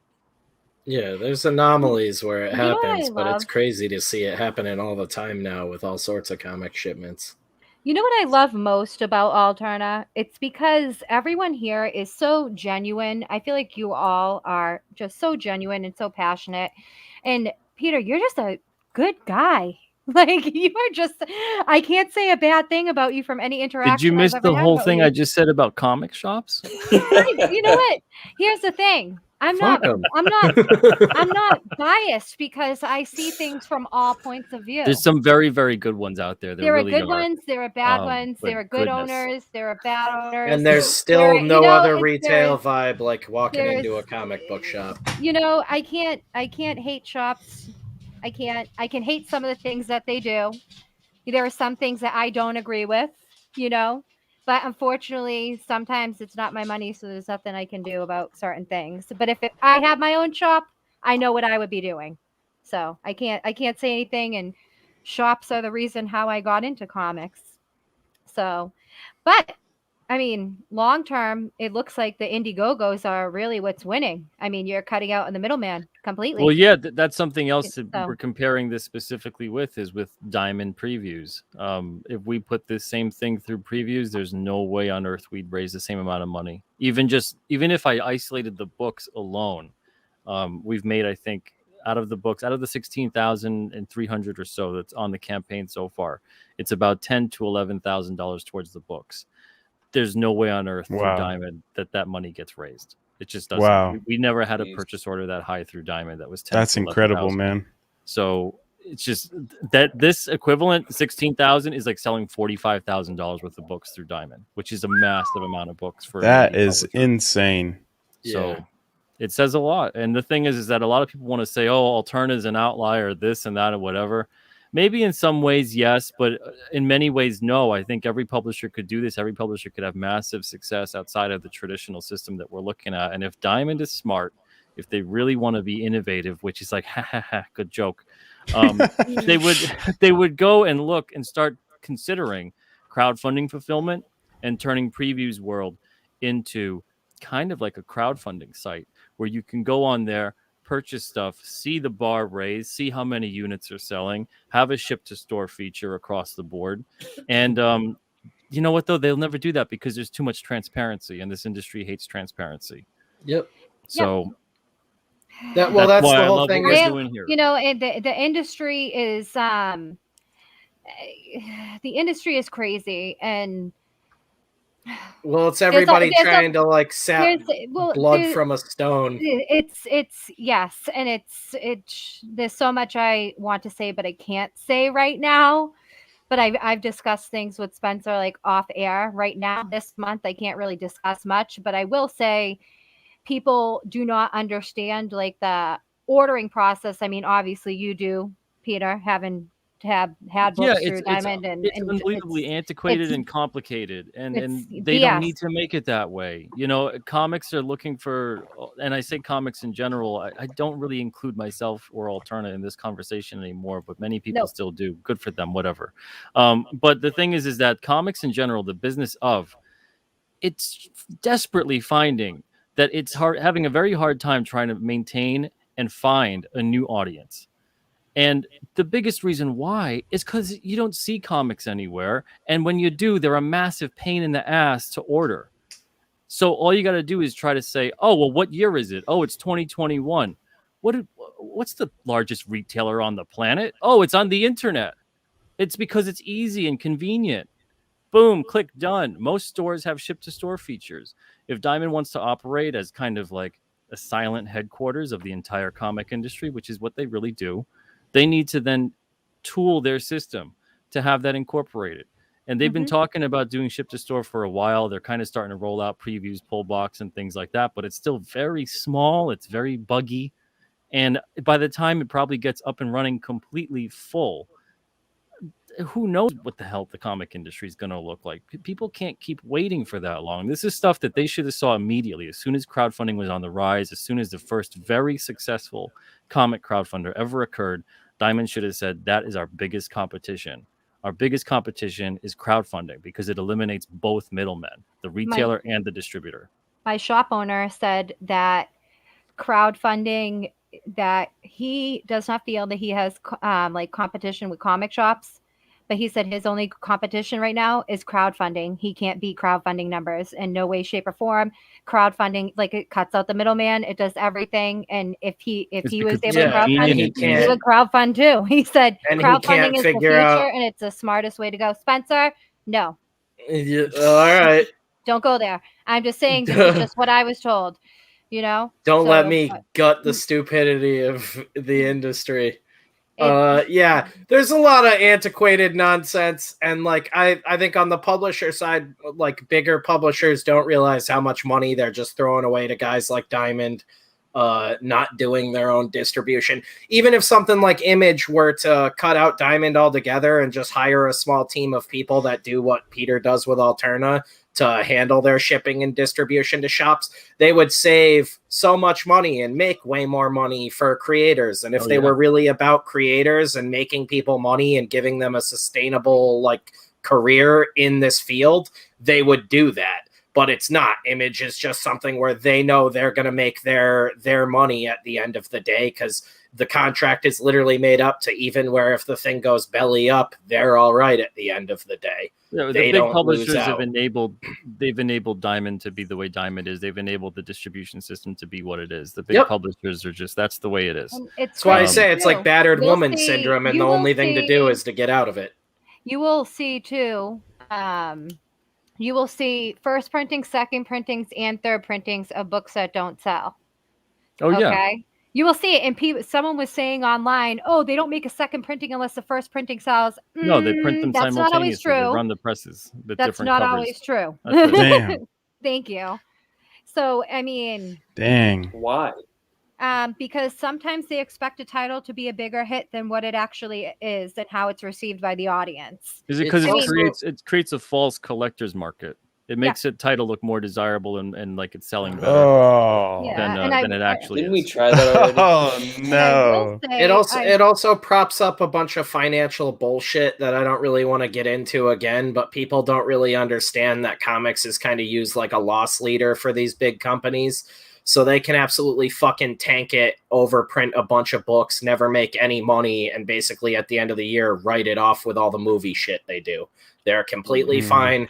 They will continue to do this. The majority of this to them, it's just a bunch of fucking financial hula hooping bullshit, and that's why we're always going to have this, is the wrong people got put in charge, and unless people start getting removed forcibly, it's It's not going to change. This is just the standard of the mainstream now, because they've figured out a way to make the money still without having to do any actual work. Psycho Cat. It's why editorial's down, why distribution sucks. Like, it's not like one facet of comics is bad right now. It's pretty much across the board. The majority of comics in the mainstream absolutely sucks, and it's because of a lot of different things. But well, yeah, I can a lot of it's much. making pennies today at the expense of dollars tomorrow. That's kind of been the comic industry for almost 30 years. So. Yep. I can tell you this much. Kids coming in the comic shop, okay, and a lot of tourists this weekend.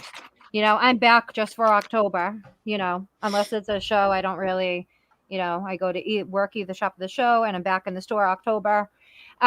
Kids were not attracted to the newer comics. Besides Spider-Man sold no matter what. But these kids, I was surprised to see, and this wasn't something that really happened a lot when I was like full time there. They were going in like the bronze, silver, golden age stuff. You know, they were looking through all that. I was really surprised to see what kids were buying. Because it pops. It speaks to people. They were asking and it for, speaks especially to kids too. And anybody that likes that popping art.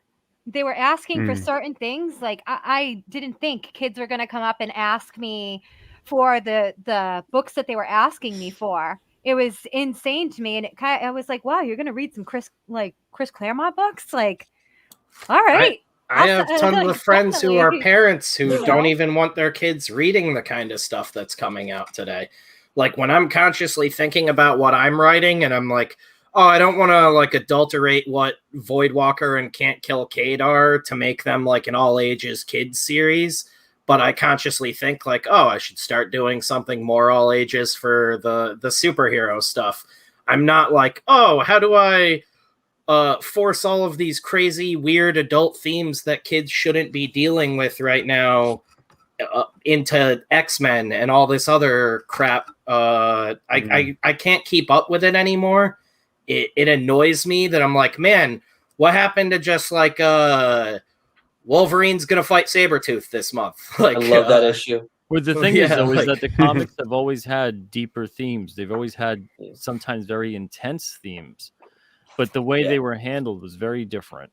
Yes. The way that the writing, the way that the subtext, the way that what occurred within the characters, it was always within what they were going through. It wasn't kind of like this is supposed to be an allegory to what's occurring today, or sometimes a straight up literal translation of what's happening today, which is the worst way you could tell those kinds of stories. It immediately dates them as soon as they come out. Even at Alterna, I don't look for stuff. I reject a lot of submissions that come through that it's all about following the trends of today, because I like, by the time I put this out, this is a year or two from now. This is dated. We were just talking about that last night, like everybody who put Barack Obama in an issue and jabs at Trump and stuff like that when he was in office is like, that stuff is literally dated before it even hits the press. Like, yeah, it's pointless, actually. You know, I prefer comics can have a political undertone to them as long as they're apolitical, you know, because it should be up for the reader to interpret however they would like. You don't want to lose half of your audience either. And it's interesting if every character has different kinds of politics, different morality. And that's kind of how comics predominantly was. You'd have, you know, the Green Lanterns and the Green Arrows. You'd have the Professor X and the Magnetos. You'd have all these kinds of different mindsets mingling and coming at each other in different, but very honest and consistent ways. You wouldn't have them kind of buckle. You wouldn't have them kind of do their thing where, well, now we all just see things the same way. You wouldn't have them just reflect only the politics and the mindset of the writer. So all this kind of stuff now, it's very safe. It's very homogenous, which is what makes it so funny, because diversity is the thing that they try to champion. But meanwhile, diversity is the thing that they're absolutely killing. And that is very true, because you know what? It is not basic to me. What makes a character interesting isn't, now that my cat's off my back, isn't if the character looks like me, if the character is the same race as me, if the character has the same sexuality as me. You know, that is not what makes me relate to a character or to another human being. It is about the heart that the character has, or the message that they're trying to send, or the characteristics that they show, what makes them human, what connects us all to the human experience. And they're basically taking labels for a society that says that we don't want to be labeled and using these labels to try to push sales and agenda. And it's not genuine. It's not. It's, you know, you won't believe how many parents pick up books too, and we're like, I don't want my kid reading this. But any attempt to relativize values is just going to kind of boil everything down to some gray soup. If you have characters who are all the same, there's not going to be any, I mean, it's just simple. There's not going to be any conflict, but they're also not going to be, it's not going to be real characters. Mm-hmm. They're not going to be a fully fleshed out, you know, being with loves and hates and anger and resentment, and you're not going to actually see any serious interaction. Nope. I don't understand the attempt to, and I think it is relativize to kind of break off all the rough edges and just kind of give everything this kind of smooth, boring.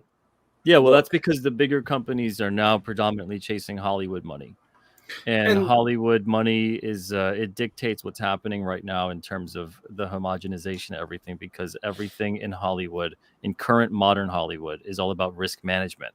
And to be truly creative and to put something out there, that involves tremendous risk. So to say, well, be creative is to say, be risky, take a chance. And instead, it's easier to say, well, you know, this character that people are already familiar with the name, let's change it up, because it's not risky to do that. We're banking on the name and everything else. But the thing is, it's tremendously risky, and it's so short-sighted. It's always short-sighted. All these moves are that way. They never think about the long term, because even comics, they don't think about the long term anymore, because they go, well, when it's not working, just reboot it. Reset the whole universe. Let's retcon everything. And the more that they do that, the more it doesn't matter, the more they lose readers every time. And the more they come to us at Alterna, where reboots do not exist, retcons do not exist. Swapping we should be cheering this on. So I'm happy that they do this stuff at this point.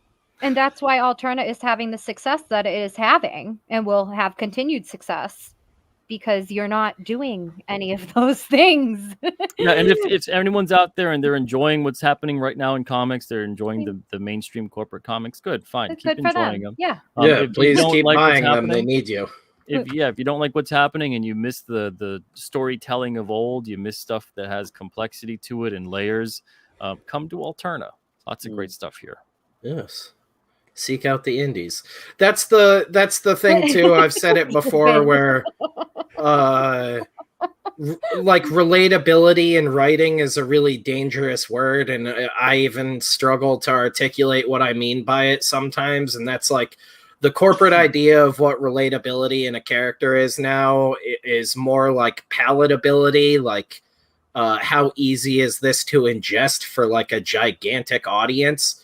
And that's not what I'm going for in my writing. When I think about relatable things, I'm like, this character might be ridiculous and over the top, and nobody might be able to relate to him, but there's still human elements to this character, and they're not just like, oh, I'm a bad guy who shoots guns really good. Like, but there's depth, layers. Yeah, there's more going on to it, and everything is like you guys, we've been saying all night, the diverseness of characters is more important in their personalities and how they carry themselves to me at the end of the day, because that's what really like breeds conflict, and it honestly makes your job as a writer a lot easier if you do all of this stuff and build your characters properly, like Pete was saying earlier.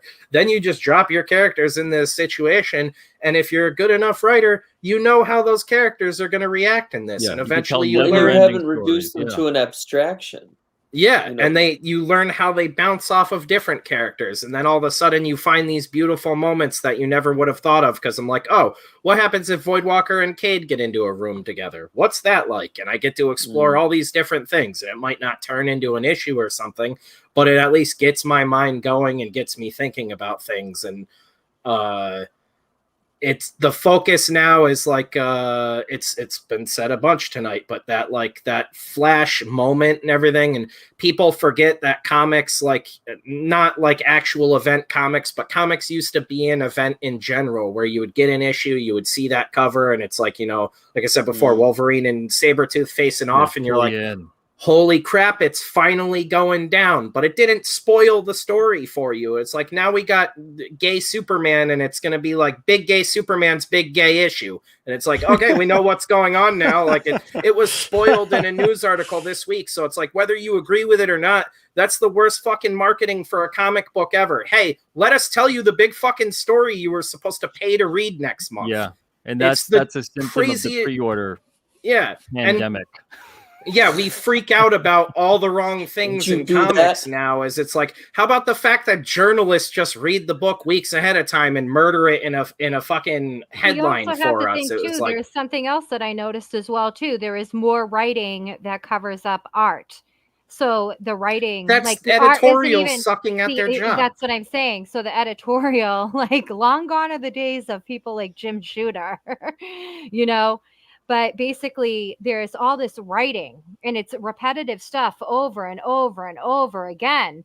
And it covers up art that even if I consider it good art or bad art, it covers up the art. Where in a comic book, what separates a comic from a novel? I mean, it doesn't even matter anymore when it's all trash is my problem. What separates a comic book from a novel? Sequential pictures, Kayla. We're not children. Okay, I'm just saying. So if your art can't convey that, or you're not allowing the artist to convey that in a book, I mean, why are editors so low in quality today? They don't pay them that much. They basically pay them just enough to get by. Chased all the talent out of comics after the bubble burst, and they blame it all on the customers. The reason you don't see a lot of guys like Jim Shooter and stuff anymore, if you the ask customers them at just stop buying conventions, cases of these comics that have collector's item on the top. The bastards. Yeah, what the hell? Weird too that the sales all dropped off. Gimmick after gimmick after gimmick, and then the retailers bought it all up.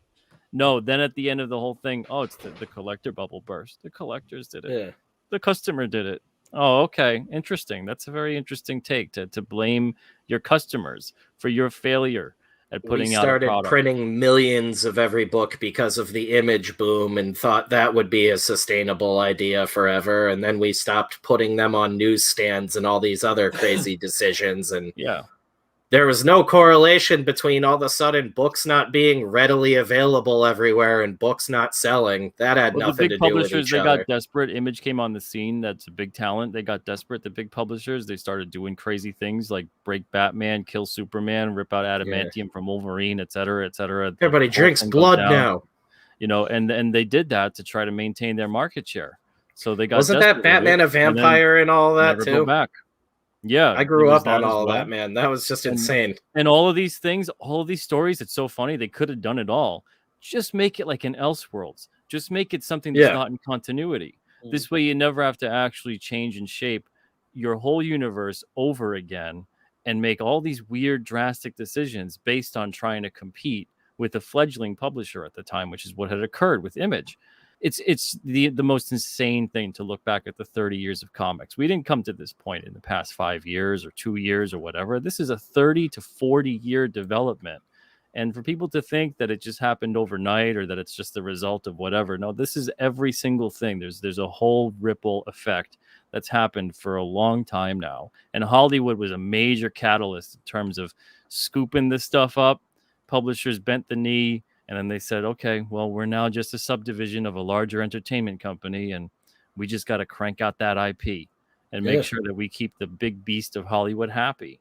And unfortunately, the comics suffered. But fortunately for us, we get to make fantastic comics. Fortunately for all the indie creators out there, they get to do the same thing.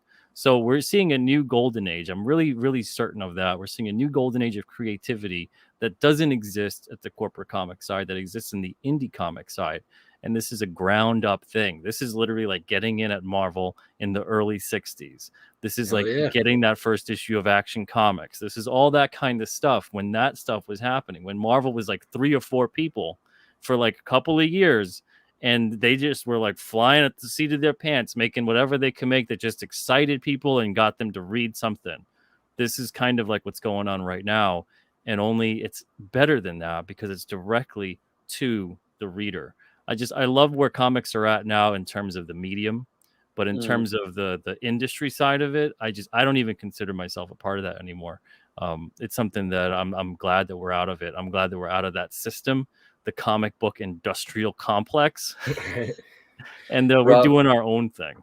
Just to be able to like get in and bullshit with creators now, like it would have been insane for me at like 15 to be able to like hang out in a forum and talk to the image dudes like we're able to talk to people today. Like I still freak out being able to talk to some of the creators I consider friends now, and it's insane, but I love where comics is at. It's perplexing, and it's a thing I laugh at constantly with the industry now. Like Kayla gets all my text messages. It's just like, listen to this crazy thing that happened today. And then I make jokes about it, but I couldn't be happier. I used to be worried too, because I was like, they're ruining all these kinds of characters. They're changing them up too much. What is there for the next reader of comics, the next wave of those people, the next creators out there? Are we going to lose a whole generation? And then it hit me one day that I was like, they have us. They have the indie creators out there. They have us setting the example, a better example than at any other point in time. Even when I was a kid and I got into image, and I was like, oh, that's so cool. You mean you can actually make your own stuff and put it out there? And, and even as a kid, I recognized that was significant. Yeah, same. So now for them to see what we're doing after years of hearing, from everyone across the board, comics, oh boy, you can never make a living in that. You can never make it. You can never do it. You got to do it a certain way only, et cetera, et cetera. Now they can see people doing this crowdfunding stuff, doing something on their own, reaching out directly, engaging their audience, being creative, but still being someone that goes, hey, you guys are part of the process too. That, to me, to set that example and to see the wave effect that's going to occur because of it, we're going to have an unbelievable age of comics, an unbelievable age of creativity. We just all have to kind of ride it out for now. Hell yeah. Rob Geronimo was up here in northern New England recently, and I know we got to see you, Pete, but I got to have dinner with him and his girlfriend just before they left, and we were talking, and it's like we just both were saying how, we have never had really any idea what it would be like to work in comics, to be in comics, but that we both just kind of happened to stumble into Alterna and just recognize now that this is kind of like this one, it's like the Ark in the sloshing waters of craziness. Like we had no idea what to expect from the industry. We're both just kind of shocked at how fortunate we feel and how happy we are to be where we are, to be a part of this. And I think I've said it in every live stream I've been on, and I said it to him too. It's like just look at the lineup. Look at that lineup of books. It's so exciting to just look at that. It's like when you go if you went to the movies, and I don't know, someone put in the chat there, and it's like if you saw like Ghostbusters and Teenage Mutant Ninja Turtles and like all the, your favorite classic movies all lined up at once, and everything on the site, that's not even a part of the campaign, but it's just also fun and exciting to be a part of. And we never anticipated that we'd be here. People take for granted, I think, right now, of the iconic nature of so many different film properties and characters, and they lose sight of the fact that at one point in time, no one knew what the hell that was. Yeah. Even something like Batman, it took 27 issues of Detective Comics, and that's just considering that series alone, to get to that issue right there. Mm-hmm. Well, 26, because 27 is Batman. Yep. But, in Spider-Man, the same thing, 15, Amazing Fantasy. So there's Doesn't he have a loaded gun in the first one he's in, too? Yeah, I mean, he's snapping necks. He's doing all kinds of stuff. Back when Batman rocked. If you're a Batman purist like me, I'm gonna start a war. Right? You're talking about a lot of time here to get these characters rolling on a bunch of titles that just either didn't do that well, or, I mean, goodness, I don't think they'd actually get to 27 issues on something nowadays without reconsidering where it was headed. So I'm gunning for it. That's all I want. They will literally just cancel titles too. It needs to, it needs to be considered to be iconic right now. Otherwise, they view it as worthless, which is insane. Because even if you look at some of the greatest TV shows of all time, it takes seasons sometime for them to really pick up their momentum, to really establish their characters, everything involved, the world. But everything right now is this instant gratification kind of stuff. There's no room for world building. There's no room for that organic character growth. But yet so many readers, viewers, the audience is begging for it. But the people that make it are just like, nah, it's got to be a hit right off the bat, which is so strange. I don't think there's ever been a time in storytelling modern history where there's been such a disconnect between the people who make it and the people who consume it. It's insane. But it's an unnatural it's a very artificial way of crafting a story. Nothing about it is coherent. It's all it all feels synthetic, because it's like chasing it's chasing the buzz. It's not chasing the actual story. It's not following the story. Yeah, letting it reveal itself to you. Because they view it as a formula as opposed to a recipe, you know. And with the recipe, you need a little bit more of this, a little bit less of that, and you kind of get that going over time.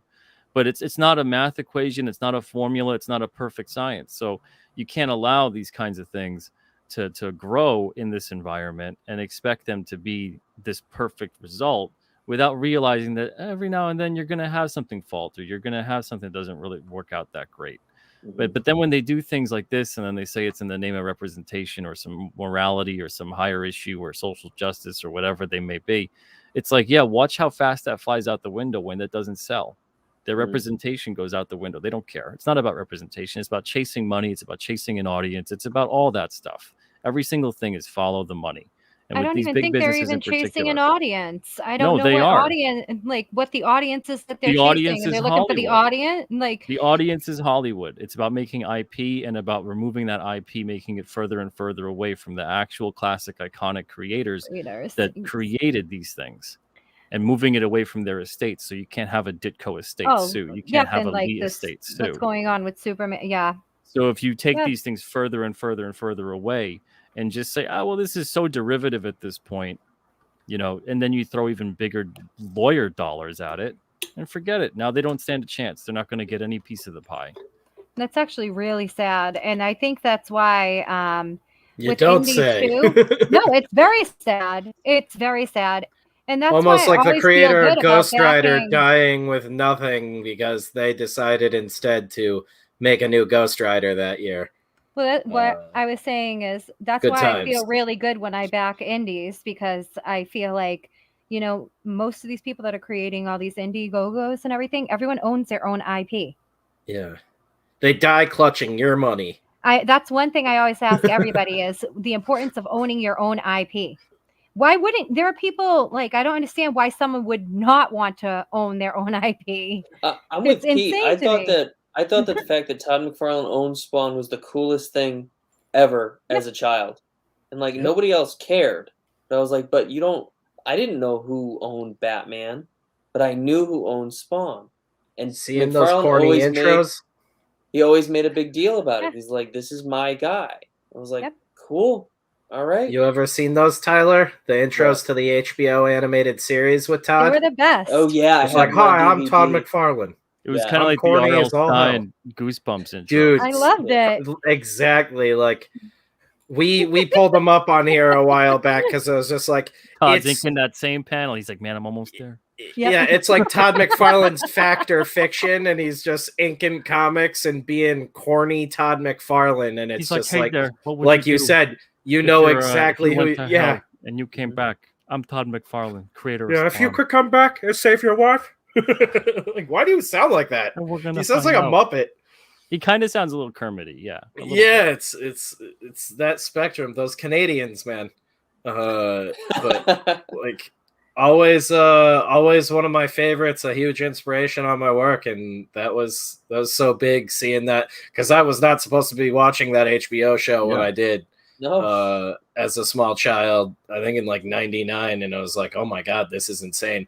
And then you see Todd McFarlane basically just like, I own this, and there's no other way I would have been allowed to do this corny an intro if I didn't. It's amazing. Like I'm worried about the new Spawn movie he's doing because he is like insisting on himself directing it and all of this craziness. Not so much anymore. He's gone okay. a little weird with everything. Well, yeah, this has been going for 10 years now. He's been saying all of this stuff. It was supposed to come out in like 2013. Now he's like, I need a black person to write this because I'm just a white person from Canada. I can't imagine what it's like to be black in America. And I'm what are you talking about now? What do you mean? He's got like 300 issues Oh, of Spawn to pull from.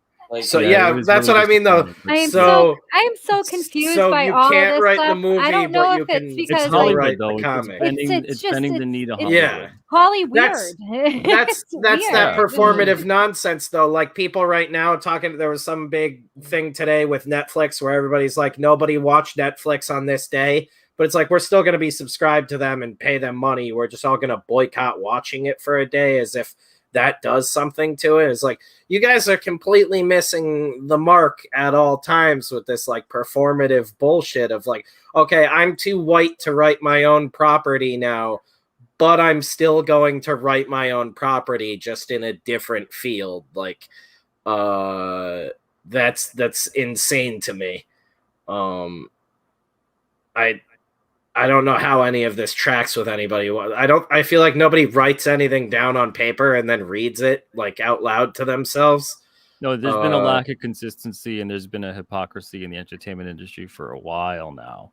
But I don't want to ruin this show. So, yeah, sorry. No, you know what? Leave it on a high note. You could go on if you wanted. Fragged my brain. I is doing Spawn now. I am all about. I have to actually go to the Michael Bancroft show soon. Oh, yes. We've been going 2 hours. It's almost 11 o'clock. Oh, is it? Has it really?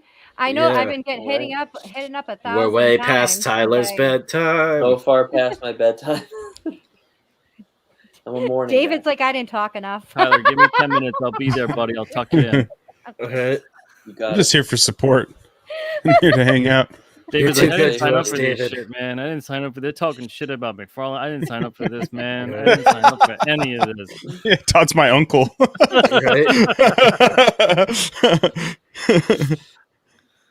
I love Todd. I wish he wore the Canadian tuxedo. I'm getting Fregus thing. I took a peek. It looks awesome. I can't believe I was chosen. I'm never chosen for anything. You're chosen the night we can't be there.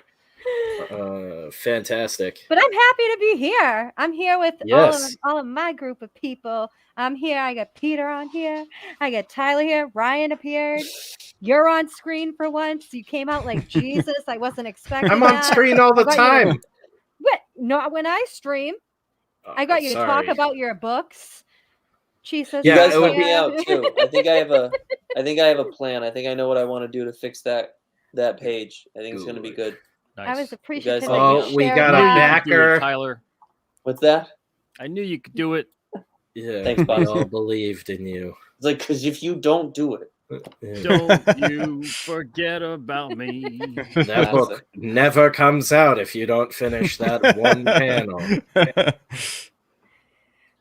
Jesus waiting to pump out all of his books. I already know that. I thought you said Jesus. I was like, we signed Jesus? No, Chisa, I said. Because when I had interviewed Chisa, I already know what issue. You're working on issue what right now? Christian is doing art for issue 4 currently. Issue 4. Nice. Along with 30 other books. Yeah. And then, one came out. So when do you plan on releasing 2 again? So one is in the very near future. Okay. It might be the next campaign. Yeah. It will be on the next. Oh, more scoops. Absolutely be on the next. More scoops. Ooh, very excited for issue 2. Issue 1 does a good job of setting things up, and issue 2 we just kind of turn things on its side. So very excited for issue 2.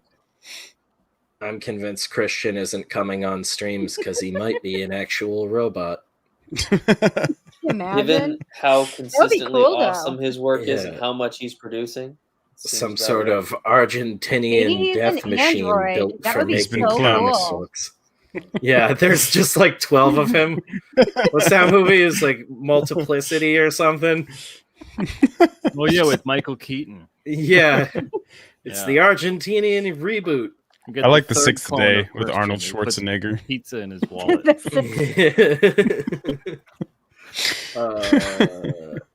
Excellent. Excellent. All right. So I guess are we calling it right now?